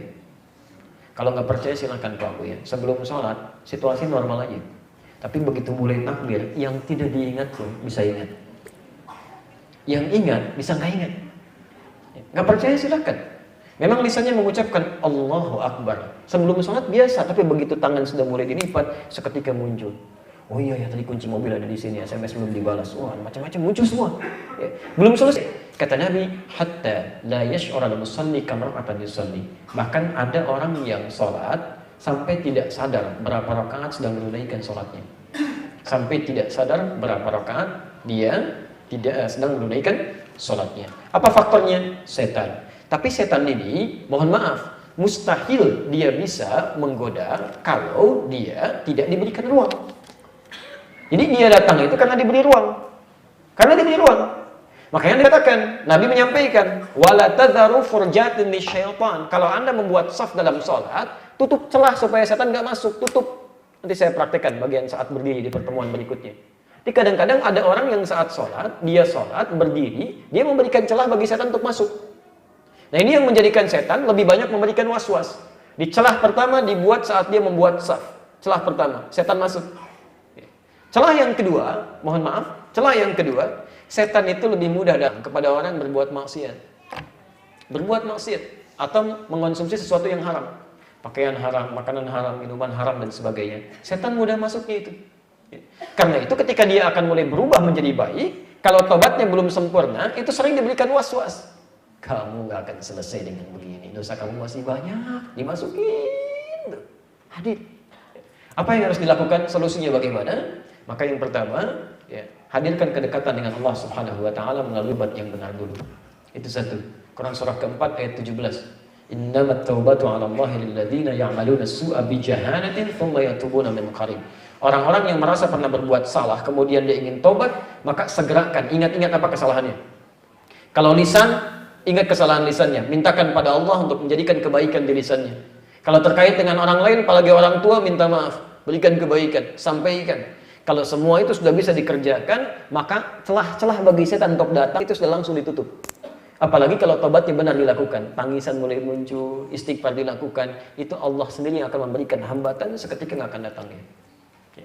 Nah, selanjutnya apa? Kalau setan masih datang dengan was-was, walaupun ringan, maka prinsip dalam kaidah fikihnya disebutkan dari intisari ajaran Nabi, al-yaqinu la yuzalu bisyaqli. Keyakinan itu akan menutup segala keraguan. Jadi begitu ada was-was, langsung palingkan. Salah satu bahasan fikih sholatnya, nanti kita akan ajari cara memalingkannya dengan cara memahami setiap bacaan sholat yang kita kerjakan dan meresapinya dengan hati. Misal, Allahu Akbar. Lisan mengucapkan Allahu Akbar, pikiran supaya tidak liar memikirkan apapun, menerjemahkan kalimatnya. Allah Maha Besar.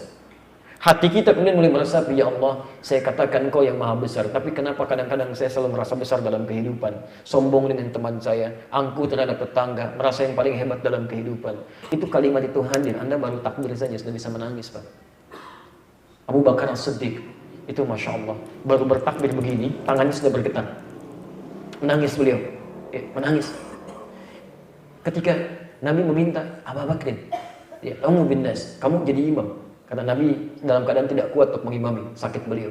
Kata Abu Bakar, tolong jangan saya ya Rasulullah. Kamu ini kenapa protes seperti saudara Yusuf saja?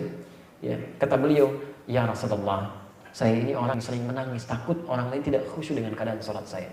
Abu Bakar itu disebutkan Nabi sallallahu alaihi wasallam yang sangat mulia, itu pahanya saja, tidak sebanding dengan amalan semua umat manusia. Pahanya saja, saking banyak itu amalan kebaikan-kebaikannya. Tapi dalam sholatnya baru takbir masih bisa gemetaran begini. Ya. Ada yang mirip-mirip ke puncak sholat subuh gemetaran juga gitu ya. Tapi esensinya beda. Abu Bakar itu karena takut dengan Allah. Takut. Ya. Khawatir begitu meninggal masih membawa sifat keangkuhan dalam dirinya. Jadi itu sebagian yang bisa hadirkan. Yang terakhir barangkali, mohon maaf. Kalau semuanya tidak bisa terbacakan. Waalaikumsalam warahmatullahi wabarakatuh. Ustaz, saya sholat baru 2 tahun belakangan ini. Usia Anda berapa tahun? Alhamdulillah. Alhamdulillah, Masya Allah. Ini sudah ada tanda kebaikan bagi diri Anda. Kalau Allah sudah berikan kebaikan, Anda jangan tinggalkan. Ya. Kalau sudah dibuka kebaikan, jangan lihat ke belakang. Ingat pesan ini ya. Kalau sudah dibuka kebaikan, jangan lihat ke belakang.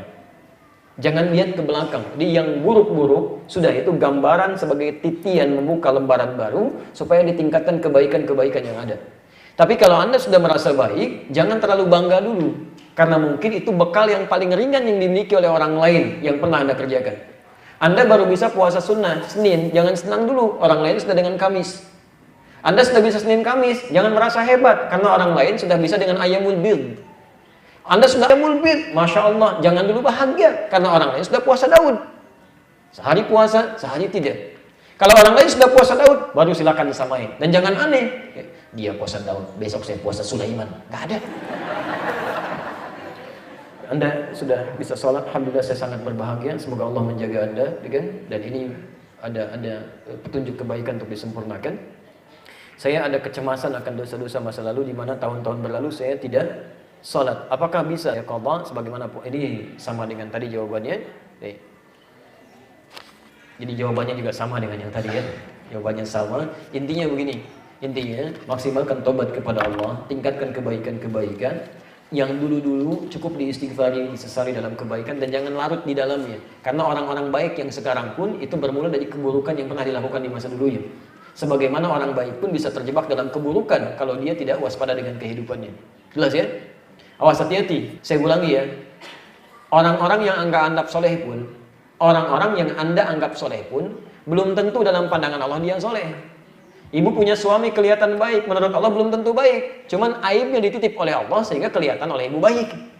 Sama juga ibu begitu, kelihatan oleh suami soleha. Mungkin menurut Allah belum terlalu soleha, cuman aib ibu banyak ditutup oleh Allah supaya tidak tampak keburukan-keburukannya. Karena itu, para ulama sering mengistilahkan dengan ikan. Kalau Anda sudah merasa gemuk, ya, jangan terlalu bangga karena ikan gemuk pun masih ada tulangnya.